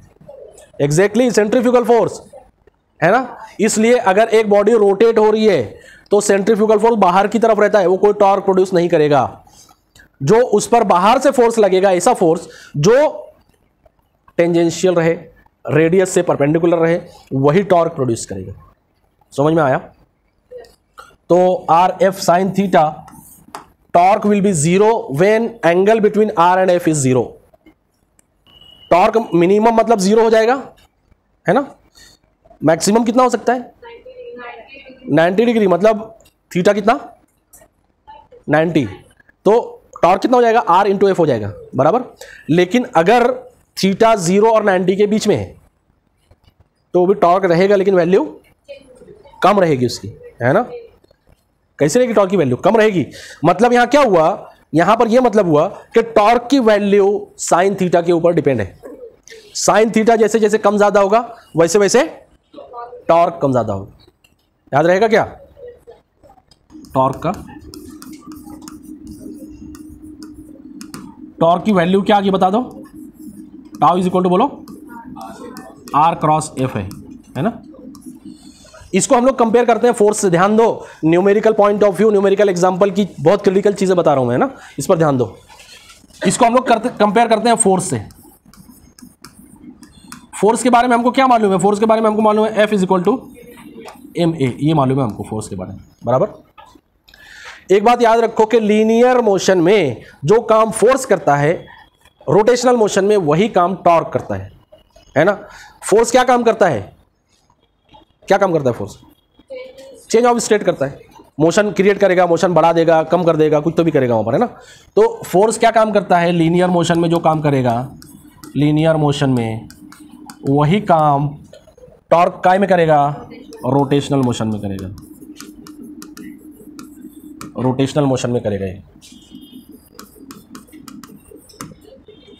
देखो फोर्स के बारे में हमने क्या पढ़ा है? फोर्स के बारे में हमने पढ़ा है rate of change of momentum is directly proportional to applied force and takes place in the direction of force. Torque के बारे में क्या बोल सकते हैं इसका equivalent sentence? Rate of change of angular momentum, है ना, या rate of change of rotational momentum is directly proportional to applied torque and takes place in the direction of torque. समझ में आया क्या बताया मैं? तो अगर एक बॉडी के अंदर रोटेशनल मोशन है तो उस रोटेशनल मोशन को कम ज्यादा रोकने के लिए, बढ़ाने के लिए किस चीज का यूज करेंगे? टॉर्क का यूज करेंगे। समझ में आया? अगर मोशन कम हो रहा है या ज्यादा हो रहा है, इसका क्या मतलब है? टॉर्क वहां पर एक्ट हो रहा है। मोशन अगर यूनिफॉर्म है, इसका क्या मतलब है? टॉर्क एक्ट नहीं हो रहा है। समझ में आया? दोनों का इक्विवेलेंसी समझ में आया क्या? लीनियर मोशन में हमने इसको अच्छे से पढ़ा है कि अगर एक बॉडी यूनिफॉर्म स्पीड में मूव हो रही है, स्पीड ना कम हो रही है ना ज्यादा हो रही है, इसका क्या मतलब हुआ? एक्सटर्नल फोर्स वहां पर नहीं है, जीरो है। बराबर? समझ में? या इसका उल्टा मैंने बोला कि एक बॉडी मूव नहीं हो रही है, उस पर बहुत सारी फोर्सेज एक्ट कर रही है, क्या मतलब है उसका? नेट फोर्स जीरो, इक्विलिब्रियम में। समझ में आ रहा है? यहां पर लेके आ जाओ रोटेशनल में। बराबर? एक व्हील है, यूनिफॉर्म स्पीड से घूम रहा है, वो 100 आरपीएम से घूम रहा है, 100 आरपीएम फिक्स है उसका, ना कम हो रहा है ना ज्यादा हो रहा है, क्या मतलब है उसका? वहां टॉर्क है ही नहीं कोई। बराबर? कोई टॉर्क वहां है नहीं, यूनिफॉर्म स्पीड, रोटेशनल है, इसका क्या मतलब हुआ? कोई टॉर्क नहीं है, एक्सीलरेशन, रोटेशनल एक्सीलरेशन जीरो है। समझ में आ रही है बात? समझ में आ रही है? लीनियर और एंगुलर, लीनियर और रोटेशनल को ज्वाइन करके पढ़ो, बहुत आसानी से समझ में आता है। अदरवाइज रोटेशनल मोशन के क्वेश्चन ऐसे आते हैं ना, दिमाग हिल जाता है, काम नहीं करता है ना। अगर उसको लीनियर से कोरिलेट करके पढ़ेंगे एकदम इजी हो जाएगा। हम लोग देखें क्वेश्चन में मैं बताऊंगा कैसे और कोरिलेट करना है। यहां पर क्वांटिटीज समझो। अगर मैंने बोला कि एक व्हील है, उस पर बहुत सारी टॉर्क एक्ट हो रही है ना, बहुत सारी टॉर्क एक्ट हो रही है, लेकिन व्हील के अंदर कोई मोशन नहीं, कोई रोटेशन नहीं, क्या मतलब हुआ? नेट टॉर्क जीरो है। समझ में आया? नेट टॉर्क जीरो है। समझ में आया यहां तक? अब ध्यान दो, फोर्स में हम लोग बोलते हैं right side positive, left side negative, upward positive, downward negative. Torque में या मोमेंट में या कपल में क्या? यहां रोटेशनल इफेक्ट जो रहेगा वो डायरेक्शन देगा इसको। रोटेशन जो रहेगा कभी भी अलोंग द क्लॉक रहेगा या अपोजिट टू द क्लॉक रहेगा। ठीक है? अलोंग द क्लॉक अगर है, हम लोग इसको बोलेंगे क्लॉकवाइज। इस रोटेशन को हम क्या बोलेंगे? Clockwise rotation. और इस रोटेशन को हम क्या बोलेंगे? एंटी क्लॉकवाइज, या इसी को क्या बोलेंगे? इसी को काउंटर क्लॉकवाइज भी बोलते हैं। काउंटर। कुछ लिखे थे इसके बारे में, एंगुलर मोमेंटम के बारे में अपन ने लिखे थे? नहीं लिखे थे? ठीक है, अपन यहां से शुरू करते हैं कि हमको कुछ नहीं मालूम है एंगुलर मोमेंटम के बारे में, है ना। एंगुलर मोमेंटम अगर बेसिकली और इजीली बोले तो it is moment of momentum. क्या रहेगा? Moment of momentum. मोमेंट हमने पढ़े थे लास्ट लेक्चर में। मोमेंट मतलब क्या? Multiplied by perpendicular distance. Moment of force अगर मैंने बोला तो क्या रहेगा वो? Force multiplied by perpendicular distance. बराबर? अगर मैंने मोमेंट ऑफ मोमेंटम तो फिर क्या रहेगा वो? Momentum multiplied by perpendicular distance. तो एंगुलर मोमेंटम को कैसे डिफाइन करेंगे? It is moment of momentum. कैसे डिफाइन करेंगे? Moment of momentum. अभी जब भी वर्ड मोमेंट आता है तो समझ लो क्या है ये है multiplied by perpendicular distance.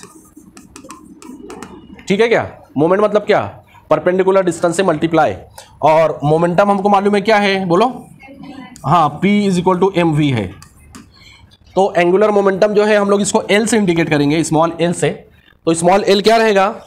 Small l रहेगा, अगर मैंने बोला परपेंडिकुलर डिस्टेंस r है ना, तो इसका मल्टीप्लाई, या हम लोग बोलेंगे अगर वेक्टर है तो क्रॉस प्रोडक्ट लेना पड़ेगा इसका। तो L इज इक्वल टू क्या हो जाएगा? R cross P, not into, R cross P बोलने का उसको, R क्रॉस P। और क्रॉस प्रोडक्ट हमको मालूम, इसका मैग्नीट्यूड क्या हो जाता है? RP साइन थीटा हो जाएगा ये। जहां पर ये इक्वेशन आ गई हमारे पास मैग्नीट्यूड वाली, यहां पर हमको इक्वेशन बहुत कुछ बताती है। सबसे पहले देखो कि एंगुलर मोमेंटम की वैल्यू किस पर डिपेंड रहेगी? साइन थीटा पर। जैसे अभी मैंने बताया, साइन थीटा पर डिपेंड रहेगी। अगर R और P पैरेलल है, ध्यान दो, है ना, अभी R और P पैरेलल। P पैरेलल मतलब क्या? P का डायरेक्शन किस चीज पर से डिसाइड होता है? वेलोसिटी के डायरेक्शन पर से डिसाइड होता है। तो जिस डायरेक्शन में हमने डिस्टेंस लिया, अगर वेलोसिटी भी उसी डायरेक्शन में है, अगर मैंने बोला इस पॉइंट पर मुझे मोमेंटम, एंगुलर मोमेंटम निकालना है और डिस्टेंस इतना है यहां पर, ठीक है, लेकिन वेलोसिटी का डायरेक्शन जो है वो ऐसा है, ठीक है, ये वेलोसिटी का डायरेक्शन हो गया। अब ये जो पार्टिकल है इसका मास m है, तो इसका मोमेंटम क्या हो जाएगा, m is p is equal to बोल दो mv हो जाएगा। लेकिन यहां पर देखो क्या है, ये है इसका पोजीशन वेक्टर r बार, बराबर है, और ये है इसका मोमेंटम वेक्टर। तो दोनों का डायरेक्शन कैसा है, सेम है, पैरेलल है, या दोनों के बीच का एंगल कितना है, 0 है। तो यहां पर एंगुलर मोमेंटम कितना हो जाएगा, 0 हो जाएगा। तो समझ में आ रहा है, यहां पर angular momentum is govern by the angle between r and p, है ना। r और p के बीच का जो एंगल रहेगा उस पर से डिसाइड होगा कि एंगुलर मोमेंटम क्या रहेगा। और p का एंगल मतलब किसका एंगल, वेलोसिटी का एंगल। तो अगर मैंने बोला कि r is perpendicular to p, तो इस केस में कैसा रहेगा, ये पोजीशन वेक्टर r हो गया और ये v हो गया, और यहां पर पार्टिकल अगर है तो m, तो ये p का डायरेक्शन क्या हो गया, परपेंडिकुलर टू r हो गया अभी। और मुझे यहां पर एंगुलर मोमेंटम निकालना है, ओरिजिन बोलो, सेंटर बोलो, कुछ भी बोल सकते हैं हम उसको। तो अभी देखो r और p के बीच का एंगल क्या हो गया 90 डिग्री होगी। मतलब p का एंगल कौन डिफाइन कर रहा है, कौन डिसाइड कर रहा है, वेलोसिटी का डायरेक्शन। ये बहुत इंपॉर्टेंट है ना, याद रखो। रोटेशनल मोशन में v का जो डायरेक्शन रहेगा हर बार चेंज होता है वो, है ना। तो v का जो डायरेक्शन रहेगा वो डिसाइड करेगा कि एंगुलर मोमेंटम का एंगल कितना है उससे। तो आर पी साइन थीटा हो गया ये। इसमें ये बात याद रखो कि जब थीटा इज इक्वल टू 0, या क्या वैल्यू और हो सकती है थीटा की जब L 0 रहे, exactly 180, theta is equal to 180 अगर है, ये दोनों में से एक भी वैल्यू है, मतलब क्या जैसा v का डायरेक्शन इधर है, वैसे v का डायरेक्शन अगर इधर रहता तो क्या होता, अगर इधर रहता तो, हाँ अभी r और v के बीच का एंगल कितना हो गया यहाँ पर 80 डिग्री हो गया, तो साइन 180 भी क्या हो जाएगा 0 हो जाएगा। तो यहाँ भी एंगुलर मोमेंटम क्या रहेगा 0 रहेगा। तो एंगुलर मोमेंटम किस पर डिपेंड हो गया, थीटा के ऊपर डिपेंड है। थीटा अगर 0 है या थीटा 180 है तो एंगुलर मोमेंटम कितना हो जाएगा 0 हो जाएगा, L इज इक्वल टू 0। और अगर theta is equal to 90 degree है तो L क्या रहेगा, मैक्सिमम रहेगा।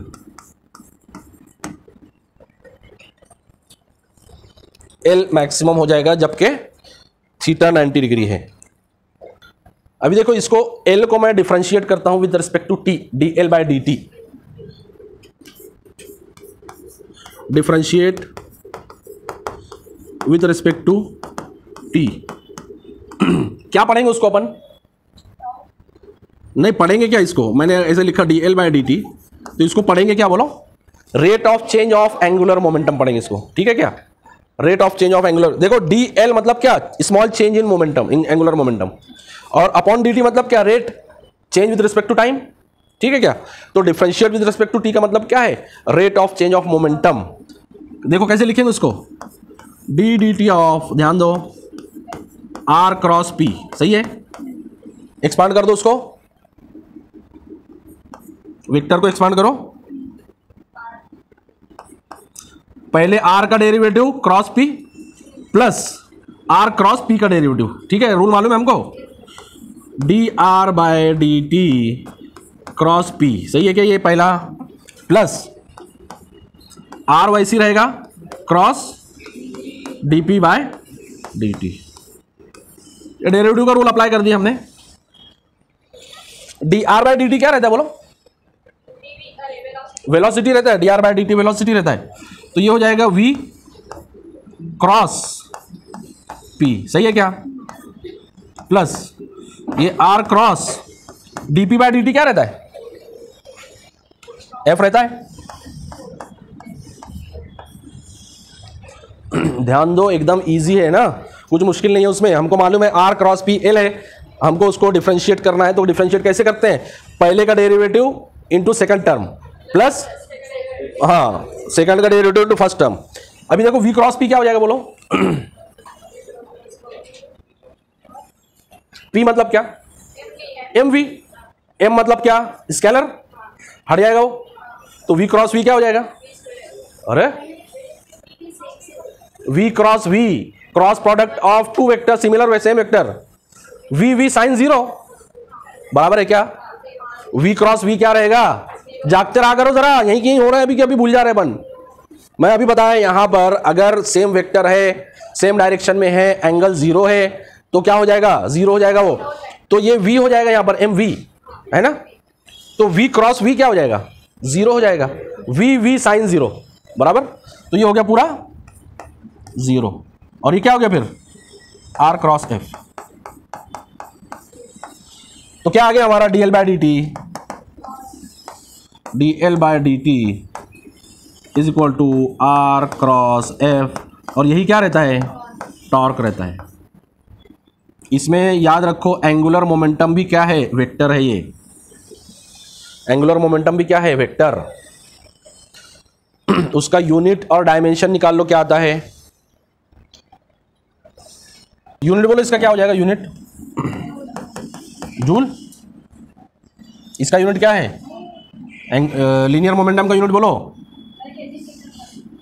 देखो m का r का यूनिट हो जाएगा मीटर इंटू kg मीटर पर सेकंड। तो क्या हो गया ये kg मीटर स्क्वायर पर सेकंड, ये यूनिट हो गया इसका।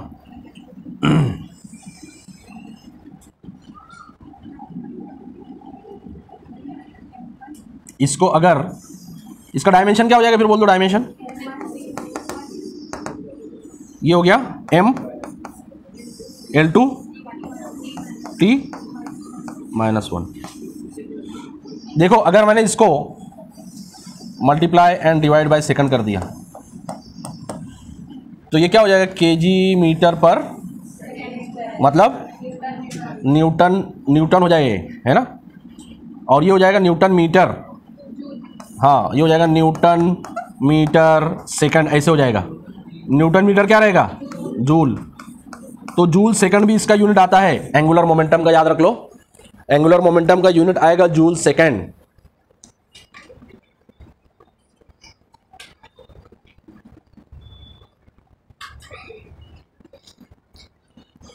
अभी ये जो इक्वेशन हमारा dl by dt is equal to r cross f is equal to tau, इस पर ध्यान दो। देखो ये क्या बोल रहा है हमको, इसको स्टेटमेंट में बता सकते क्या, rate of change of angular momentum, हाँ is equal to applied torque. अब ये टॉर्क जो है ना, ये एक भी हो सकता है, मल्टीपल भी हो सकता है, बराबर। तो इसको हम एक्सटेंड करते हैं कि जो टॉर्क है, ये टॉर्क को सिग्मा टी में बोल देता हूं। टॉर्क को मैंने क्या बोल दिया, सिग्मा टी, मतलब क्या, मल्टीपल टॉर्क का समीशन। इसमें याद रखना है जैसे मल्टीपल फोर्स का समीशन हम लोग लेते हैं सिग्मा एफ, वैसे ही सिग्मा टी लेना पड़ेगा, सिग्मा टाउ लेना पड़ेगा। मतलब क्या, जैसे फोर्स में right side positive, left side negative, upward positive, downward negative, तो यहां पर भी क्या लेना पड़ेगा, क्लॉकवाइज का एक डायरेक्शन, एंटी क्लॉकवाइज दूसरा डायरेक्शन, तो एक पॉजिटिव एक नेगेटिव। तो हम लोग जनरली क्या लेंगे, हम लोग लेंगे क्लॉकवाइज को पॉजिटिव लेंगे और एंटी क्लॉक को नेगेटिव लेंगे।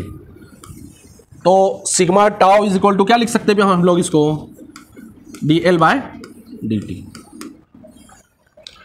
अभी ये सिग्मा टाउ में ये याद रखो कि एक्सटर्नल और इंटरनल। टाउ एक्सटर्नल मतलब क्या, बाहर से जो अप्लाई किए, जैसे हम लोग फोर्स पढ़े सेम हम लोग टॉर्क पढ़ रहे, याद रखो कुछ अलग नहीं है उसमें।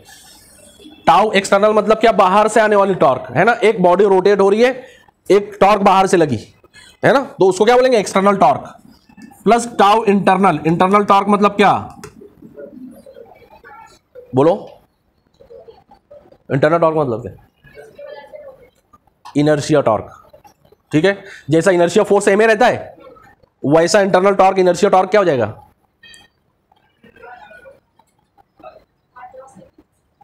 Are cross F. ठीक है, आगे देखते हैं, अभी छोड़ दो, सिर्फ ये याद रखो इंटरनल टॉर्क मतलब क्या, इनर्शिया टॉर्क रहेगा उसका। तो इंटरनल एक्सटर्नल मिलाकर सब क्या हो जाएगा, सिग्मा टाउ हो जाएगा वो। और सिग्मा टाउ किसके बराबर रहेगा, dl बाय dt। तो जैसा हमने Newton second law of motion काय में पढ़े, फोर्स के लिए पढ़े हमने। फोर्स क्या फोर्स के बारे में क्या बोलता है Newton second law, rate of change of, बोलो, momentum is directly proportional to applied force and takes place in the direction of force. ठीक है, ये पढ़े हमने। ऐसे ही रोटेशनल में टॉर्क को हम लोग न्यूटन लॉ को डिफाइन कर सकते हैं, बोलो, and takes place in the direction of torque. For example एक बॉडी है, रोटेट हो रही है, वो मैंने बोला इसका जो रोटेशन है, इसका जो रोटेशन है वो है, समझ लो कुछ तो भी 1200 आरपीएम है, ठीक है, 1200 आरपीएम है। अब मैंने क्या किया, इसको मैंने बढ़ा दिया, ओमेगा 0 बोल दिया इनिशियल, इसको मैंने बढ़ा दिया, ओमेगा इज इक्वल टू, मैंने बोला कि ये हो गया कुछ तो भी 2400 आरपीएम। कितना हो गया, 2400 आरपीएम। तो क्या हो रहा है यहां पर, क्या हो रहा है यहां पर, एंगुलर स्पीड बढ़ रही है। तो याद रखो जब भी एंगुलर स्पीड बढ़ रही है मतलब क्या हो रहा है, एक्सेलरेशन हो रहा है, एक्सेलरेशन हो रहा है। कौन सा एक्सेलरेशन हो रहा है, एंगुलर एक्सेलरेशन हो रहा है। तो जहां पर एंगुलर एक्सेलरेशन रहेगा वहां पर टॉर्क रहना जरूरी है, और जहां पर टॉर्क रहेगा वहां पर एंगुलर मोमेंटम रहना जरूरी है। हमने लीनियर में क्या पढ़ा, हमने लीनियर में पढ़ा था कि जहां पर फोर्स रहेगा वहां एक्सीलरेशन जरूरी है, बराबर है, और जहां पर एक्सीलरेशन रहेगा वहां पर चेंज इन मोमेंटम रहेगा, है ना, चेंज इन मोमेंटम रहेगा, एक्सीलरेशन जहां पर रहेगा डेल्टा पी रहेगा। तो यहां भी याद रखो जहां एंगुलर एक्सीलरेशन रहेगा वहां पर क्या रहेगा, टॉर्क रहेगा, है ना। तो दोनों एक दूसरे से जुड़े हुए हैं। मैंने बोला टॉर्क है, एंगुलर एक्सीलरेशन रहेगा, एंगुलर एक्सीलरेशन है मतलब टॉर्क की वजह से है, ठीक है। और जब टॉर्क है, एंगुलर एक्सीलरेशन है, तो फिर वहां पर एंगुलर मोमेंटम भी चेंज होगा, मतलब यहां पर क्या हो जाएगा, change in angular momentum delta L. तो जैसा हमने फोर्स को डिफाइन करे थे, कैसे डिफाइन करे थे, dp by dt is equal to F, वैसे ही इसको डिफाइन करेंगे dl by dt is equal to tau. तो जितने कंसिक्वेंसेस फोर्स में थे उतने कंसिक्वेंसेस टॉर्क में भी आएंगे, है ना। जैसे वहां पर जुड़ा हुआ था acceleration, change in velocity, change in momentum, सब यहां पर भी जुड़ा हुआ है। लेकिन यहां पर कौन सा रहेगा, एंगुलर रहेगा, रोटेशनल रहेगा, बस इतना ही फर्क है। तो अगर जैसा मैंने यहां बताया स्पीड 1200 आरपीएम से 2400 आरपीएम हो रही है, तो यहां पर एक्सेलरेशन हो रहा है, एक्सेलरेशन होगा मतलब टॉर्क की वजह से होगा, टॉर्क की वजह से एक्सेलरेशन हुआ तो चेंज इन एंगुलर मोमेंटम होगा। इसका उल्टा बता सकते क्या होगा, इसका उल्टा बता सकते क्या होगा, इसका उल्टा, अगर एंगुलर मोमेंटम में चेंज है तो वहां पर एक्सेलरेशन है जो कि टॉर्क की वजह से। कंसेप्ट समझो, क्वेश्चन तभी सॉल्व होगा, है ना, नहीं तो ऐसे ही नींद मारते रहेंगे तो कुछ समझ में नहीं आया। क्वेश्चन पढ़ के भी क्या पूछा है, क्या हम क्वेश्चन कैसे आता है, सुनो। क्वेश्चन आता है one wheel of mass 10 kg is rotating with RPM 1200, one another wheel of 5 kg is placed on that wheel, what will be the speed। ऐसा क्वेश्चन आएगा, आया हुआ है नीट का क्वेश्चन है। क्या बोल रहा है, उसकी स्पीड पहले 1200 आरपीएम थी, 10 kg की व्हील थी, अब क्या किया 5 kg की व्हील उस पर और डाल दिया, अब स्पीड क्या रहेगी। कुछ याद आया, ऐसा कुछ क्वेश्चन किया अपन ने, कुछ क्वेश्चन किए ऐसे नहीं किए, लीनियर वाला किए है, एक पार्टिकल चल रहा है उस पर इतना मास बढ़ा दिया तो उसकी स्पीड कितनी हो जाएगी। सेम क्वेश्चन यहां पर है, वहां पर क्या करे थे अपन ने, लीनियर मोमेंटम कांस्टेंट, क्यों, बाहर की फोर्स नहीं थी। यहां क्या करना पड़ेगा, एंगुलर मोमेंटम कांस्टेंट, क्यों, बाहर की टॉर्क नहीं है। समझ में आया, सिमिलरिटी समझ में आई। तो ये याद रख लो कि जब बाहर की टॉर्क नहीं रहेगी एंगुलर मोमेंटम कांस्टेंट रहेगा, बाहर की टॉर्क रहेगी मोमेंटम चेंज होगा, एक्सेलरेशन होगा, ठीक है। तो इसको याद रख लो, न्यूटन्स लॉ जो है रोटेशन में भी वैलिड है, जैसा लीनियर में वैलिड था रोटेशन में भी वैलिड रहेगा।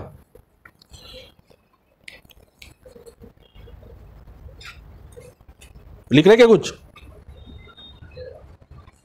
लिख लें, ठीक है। इसी को आगे बढ़ाते हैं, है ना। ये टॉपिक जो है बहुत वास्ट है, डिटेल में पढ़ना है हमको, क्योंकि एंगुलर मोमेंटम हमको अगले चैप्टर में भी लगने वाला है, ग्रेविटेशन में, केप्लर्स लॉ में पढ़ेंगे हम लोग। तो बेसिक फॉर्मूला क्या हो गया, टॉर्क का फॉर्मूला बोल दो, क्या था, टॉर्क का tau is equal to R cross F था, ठीक है।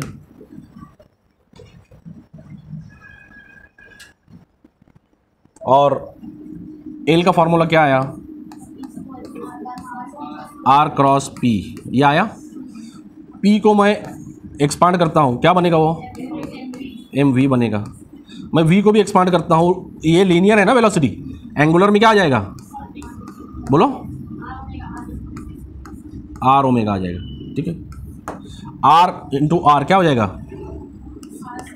बोलो,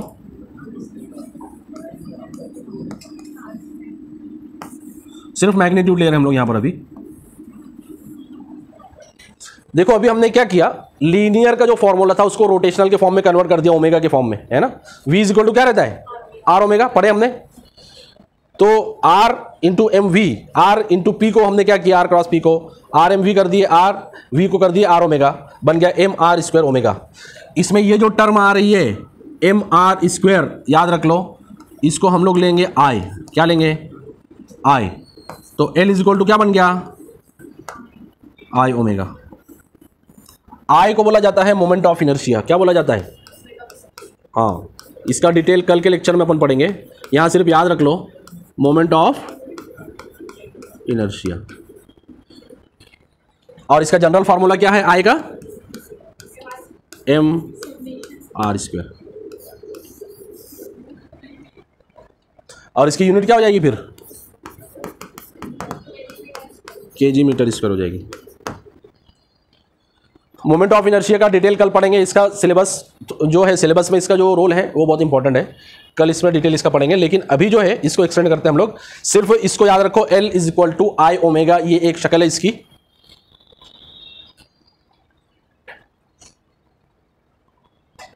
जैसा L is equal to R into M V था, ये लीनियर में यूज होगा, काय में यूज होगा, ये लीनियर में, और ये काय में यूज होगा, एंगुलर में यूज होगा।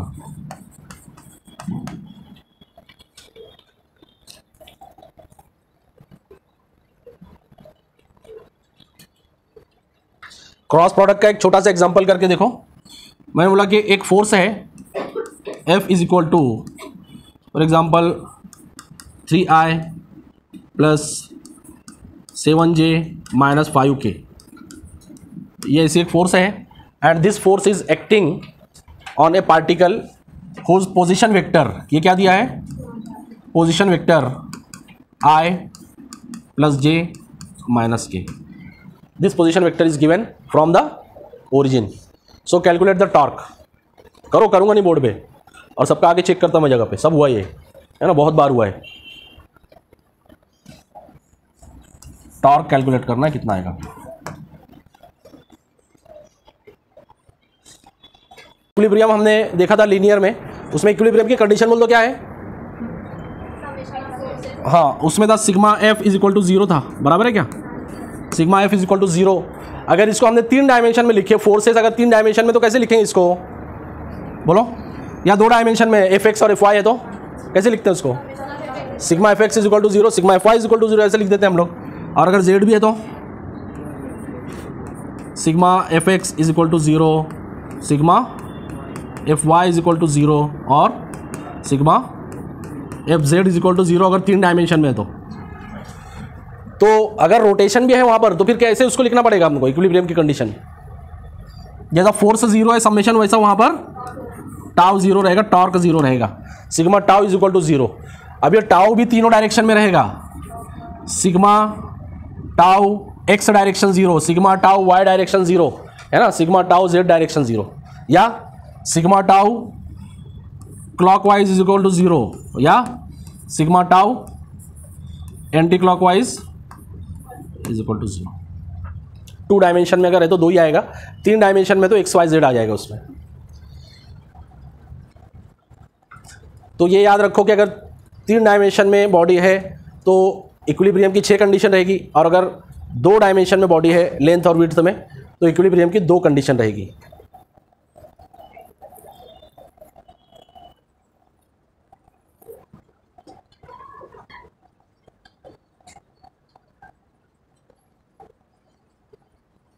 न्यूटन्स लॉ अगर हमको अप्लाई करना है रोटेशन में, न्यूटन्स लॉ कैसे अप्लाई होगा बताओ।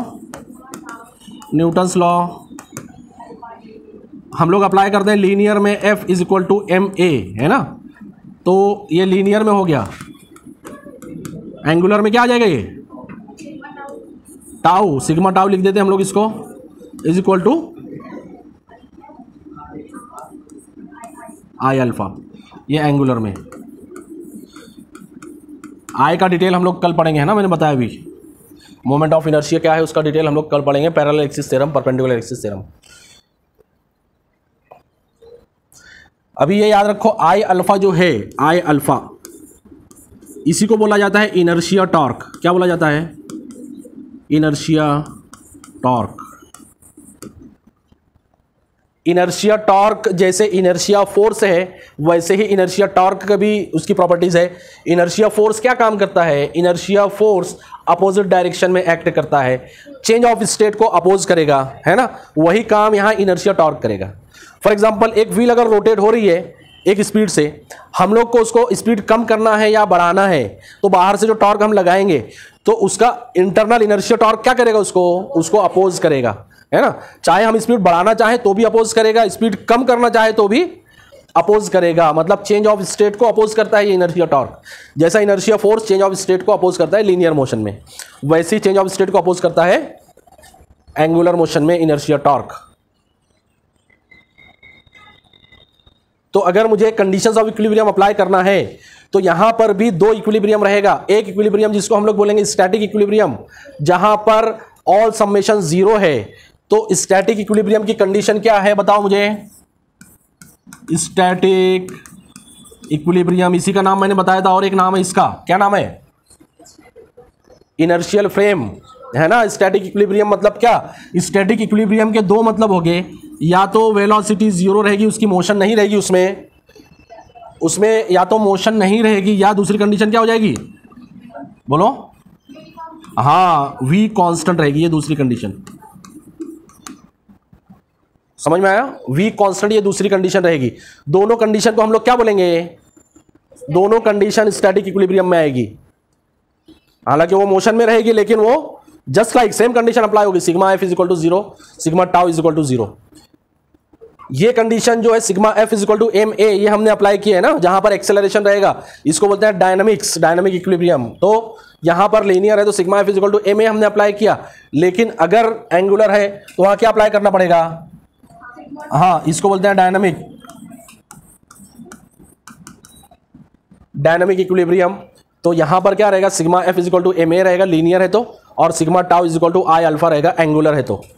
अब इसमें याद रखो अल्फा एंगुलर एक्सेलरेशन है, हमने देखा था। जैसे लीनियर टर्मिनोलॉजी है velocity, acceleration, initial final time, displacement, वैसे ही एंगुलर का भी है। पूरी इक्वेशन हमने लिखे थे उस दिन।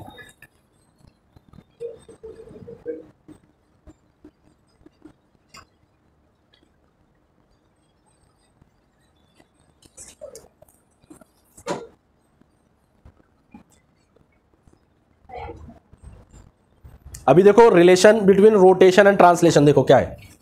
Pure translation and pure rotation, pure translation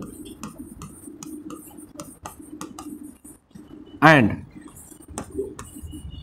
pure rotation. इसका मतलब समझो क्या होता है?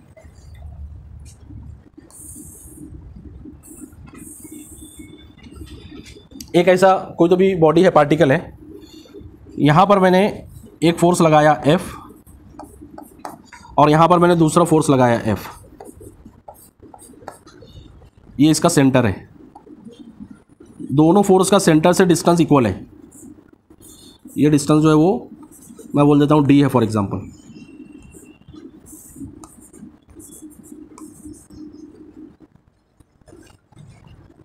अब ये दोनों फोर्स लगने का ये बॉडी के ऊपर क्या इफेक्ट होगा बता सकते हैं? बोलो। नीचे मूवमेंट इसका शुरू हो जाएगा, रोटेट होगी ये? नहीं होगी। लेकिन यहां पर कपल है क्या? टॉर्क है यहां पर, टॉर्क एक्ट हो रहा है यहां पर। टॉर्क, मोमेंट या कपल की क्या पहचान है अपने पास में, या टॉर्क की क्या पहचान है? नहीं, कपल छोड़ दो, टॉर्क है कि नहीं यहां पर वो बताओ? टॉर्क नहीं है। क्यों नहीं है? टॉर्क की पहचान क्या है बोलो? अरे अपोजिट डायरेक्शन का कोई सवाल नहीं है टॉर्क में।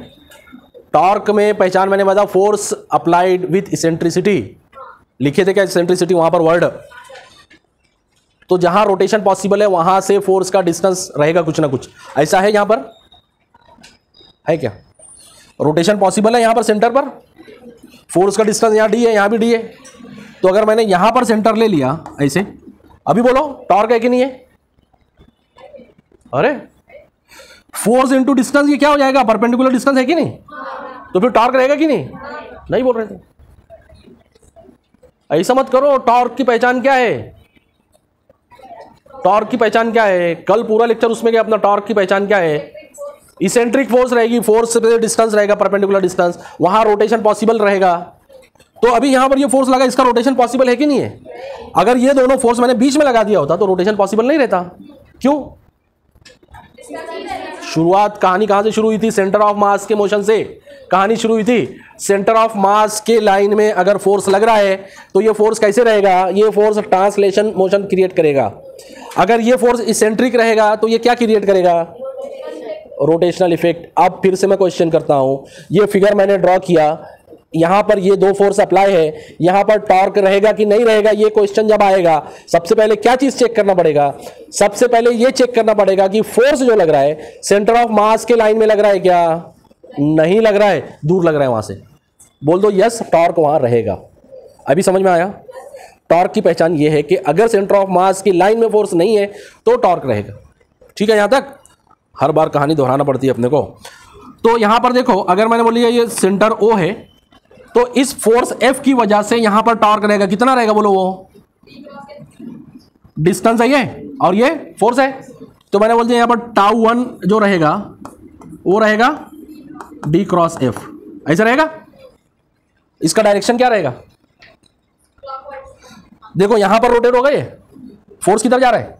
नीचे। तो किधर रोटेट होगा? ये क्लॉकवाइज रोटेट होगा। इसको मैंने बना दिया क्लॉकवाइज। ध्यान दो, है ना? यहां पर जो टॉर्क है, यहां पर जो फोर्स है, इसकी वजह से यहां पर टॉर्क रहेगा। ये डिस्टेंस है ना, टाउ टू बोलता हूं मैं इसको, टाउ टू। कितना रहेगा? ये भी रहेगा डी क्रॉस एफ। इसका डायरेक्शन क्या रहेगा? एंटी क्लॉकवाइज रहेगा, एंटी क्लॉकवाइज। देखो ये भी डी क्रॉस एफ है, ये भी डी क्रॉस एफ है, वैल्यू में कोई फर्क है? ये क्लॉकवाइज है, ये एंटी क्लॉकवाइज है, तो दोनों एक दूसरे को कैंसिल कर देंगे। नेट टॉर्क कितना हो गया? 0 हो गया। Sigma tau is equal to 0 हो गया। मतलब यहां पर ध्यान दो, ये जो बॉडी है ये रोटेशनल इक्विलिब्रियम में है। कैसी इक्विलिब्रियम में है? रोटेशनल। क्यों? रोटेशनल की कंडीशन क्या है हमारे पास में? रोटेशनल इक्विलिब्रियम की कंडीशन क्या है? ये है रोटेशनल की, रोटेशनल की। और ये काय की कंडीशन है? ये लीनियर की है, बराबर। अगर sigma F is equal to 0 है तो body linear equilibrium. Sigma tau is equal to 0 है तो बॉडी रोटेशनल इक्विलिब्रियम। अभी यहां पर बोलो सिग्मा एफ क्या रहेगा? सिग्मा एफ, ये एफ भी नीचे जा रहा है, ये एफ भी नीचे जा रहा है, एफ प्लस एफ कितना हो गया? 2f हो जाएगा ये। तो ये 0 है क्या सिग्मा एफ? तो मैं यहां लिखता हूं sigma F is not equal to 0। Linear equilibrium है यहां पर? है क्या? लीनियर इक्विलिब्रियम है क्या? क्या कंडीशन है लीनियर इक्विलिब्रियम की? सिग्मा एफ 0 चाहिए, समेशन ऑफ ऑल फोर्सेस 0 रहना चाहिए। तो देखो ये पॉसिबल है कि रोटेशनल इक्विलिब्रियम है, बॉडी रोटेट नहीं होगी बिल्कुल, लेकिन लीनियर इक्विलिब्रियम नहीं है। इसका क्या मतलब हुआ? बॉडी ट्रांसलेट होगी, लीनियर मोशन होगी। इसको बोलेंगे प्योर ट्रांसलेशन। क्या बोलेंगे इसको? प्योर ट्रांसलेशन की कंडीशन बताओ फिर क्या है?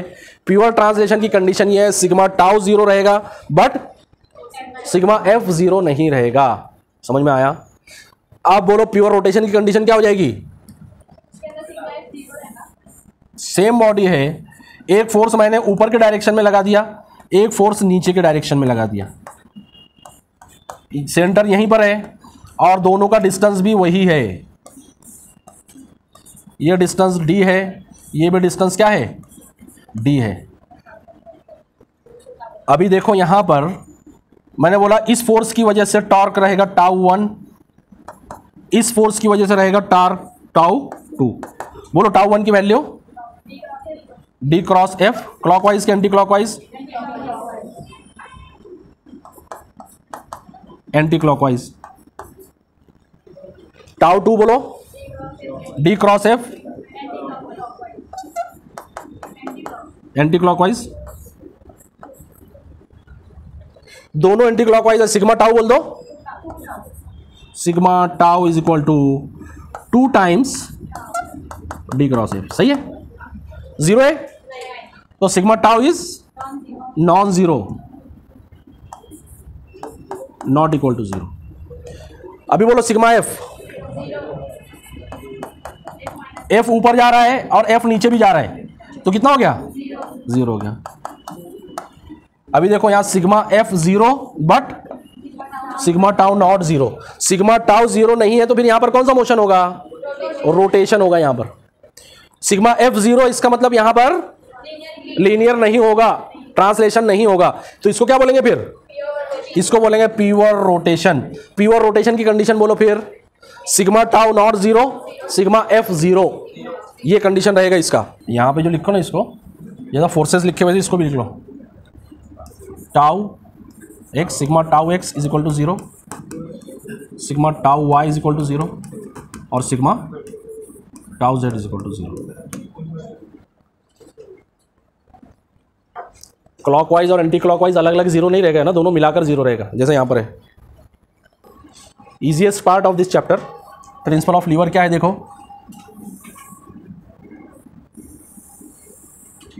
एक ऐसा लीवर है और इसको यूज करते हैं हेवी वेट लिफ्टिंग के लिए। क्या के लिए? हेवी वेट लिफ्टिंग के लिए। कैसे यूज करेंगे? इसका एक पार्ट में यहां पर ऐसे हिंज लगा देंगे। इसको क्या बोलते हैं, मैंने बताया क्या बोलते हैं इसको, बोलो? फलक्रम बोलते हैं इसको, फलक्रम या हिंज बोलते हैं इसको। क्या बोलते हैं? हिंज। इससे क्या होता है, ये जो रहेगा लीवर अराउंड दिस पोजीशन ऐसे रोटेट होगा, ये ऐसे रोटेट होगा, तो ये क्या बन गया यहाँ पर सेंटर के, बन गया सेंटर ऑफ रोटेशन बन गया, है ना। और जो लोड हमको लिफ्ट करना है वो यहाँ पर रखेंगे W, और जो फोर्स लगाकर लिफ्ट करेंगे वो यहाँ से लिफ्ट करेंगे P। इसका डिस्टेंस जो रहेगा वो रहेगा L1 बोल दो इसको, इसको L2 बोल दो। तो W क्या, P क्या है यहां पर? लोड टू बी लिफ्टेड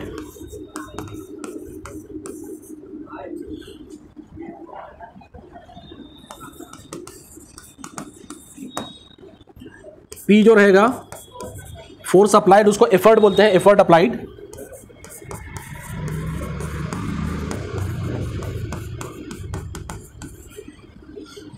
देखो दोनों फोर्स है ना, दोनों का यूनिट न्यूटन रहेगा, दोनों फोर्स है। L1 क्या है? लोड लीवर बोलेंगे इसको, क्या बोलेंगे? इसकी यूनिट मीटर में। और L2 क्या है? एफर्ट लीवर, इसकी यूनिट भी मीटर में। ये यहां याद रखो कि L1 की जो यूनिट अगर सेंटीमीटर में, L2 भी सेंटीमीटर में है, तो कोई जरूरत नहीं चेंज करने की, एक जैसा रखने का यूनिट, सिर्फ याद रख लो। देखो यहां पर अगर मुझे इसको बैलेंस करना है हॉरिजॉन्टल पोजीशन में, हॉरिजॉन्टल पोजीशन में ऐसे, तो क्या होना चाहिए यहाँ कंडीशन? ये रोटेट नहीं होना चाहिए ऐसे, है ना, हॉरिजॉन्टल रहना चाहिए। तो क्या कंडीशन है वहां पर इक्विलिब्रियम की? Sigma tau is equal to 0 रहेगा और clockwise is equal to anti clockwise रहेगा। यहां पर देखो ये सेंटर में ये एंटी क्लॉक जाएगा, ये एंटी क्लॉकवाइज जाएगा, तो sigma tau equilibrium condition apply करेंगे अगर हम लोग, इक्विलिब्रियम ऑफ रोटेशन, तो अप्लाई होगा sigma tau is equal to 0। इसमें क्लॉकवाइज को हम लोग पॉजिटिव ले लेंगे, एंटी क्लॉक को हम लोग निगेटिव ले लेंगे।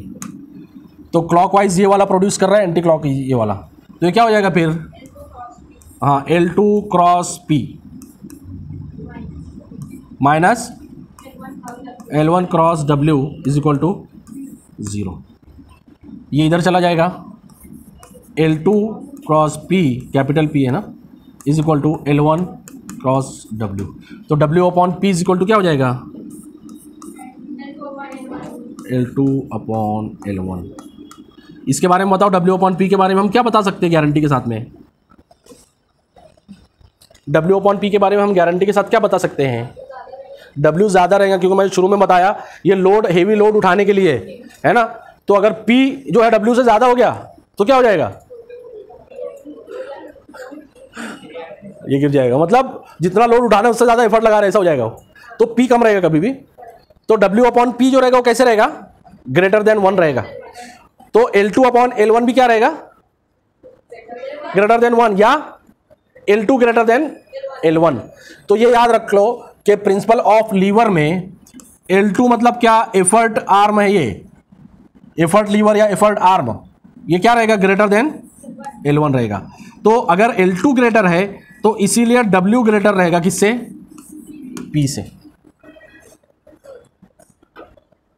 W/P या L2/L1, इस रेशो को ही हम लोग बोलते हैं MA। इसका नाम है मैकेनिकल एडवांटेज। क्या नाम है इसका? हाँ, मैकेनिकल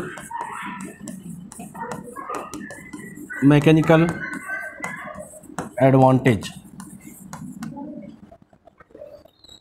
W/P से भी वही वैल्यू आएगी जो L2/L1 से आएगी वैल्यू।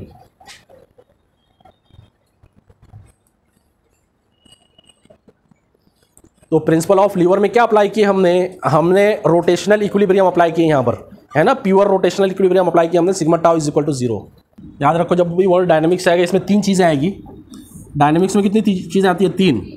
पहला आएगा मोमेंटम, दूसरा आएगा काइनेटिक एनर्जी, और तीसरा क्या आएगा? बोल दो। हाँ, वर्क डन। ठीक है, डायनामिक्स में 3 चीज़ें आएगी। मोमेंटम हमने देख लिया, L इज इक्वल टू क्या था? R क्रॉस P था, या RP साइन थीटा आ गया था इसका। काइनेटिक एनर्जी के रोटेशनल मोशन में देखो लीनियर का क्या है? Half mv², half m, v की जगह क्या लिख देंगे? R² ओमेगा² हो जाएगा। सही है क्या? mr² क्या बताया अभी मैंने? I रहेगा, तो क्या बन जाएगा? Half I ओमेगा²। ये kinetic energy of rotation, pure rotation याद रखो, हाफ I ओमेगा²। I क्या यहाँ पर? मोमेंट ऑफ इनर्शिया है, और ओमेगा क्या है? एंगुलर वेलोसिटी है। वर्क डन, W का क्या फॉर्मूला है हमारा? फोर्स इनटू डिस्प्लेसमेंट, Fs, है ना? I है ना, या I।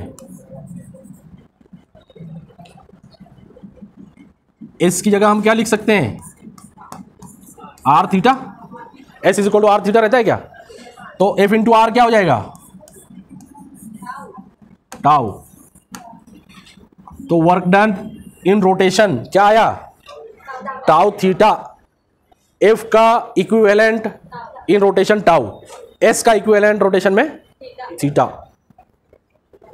ये याद रख लो, चाहे रोटेशन हो चाहे ट्रांसलेशन हो, काइनेटिक एनर्जी और वर्क डन का यूनिट सेम रहेगा, जूल।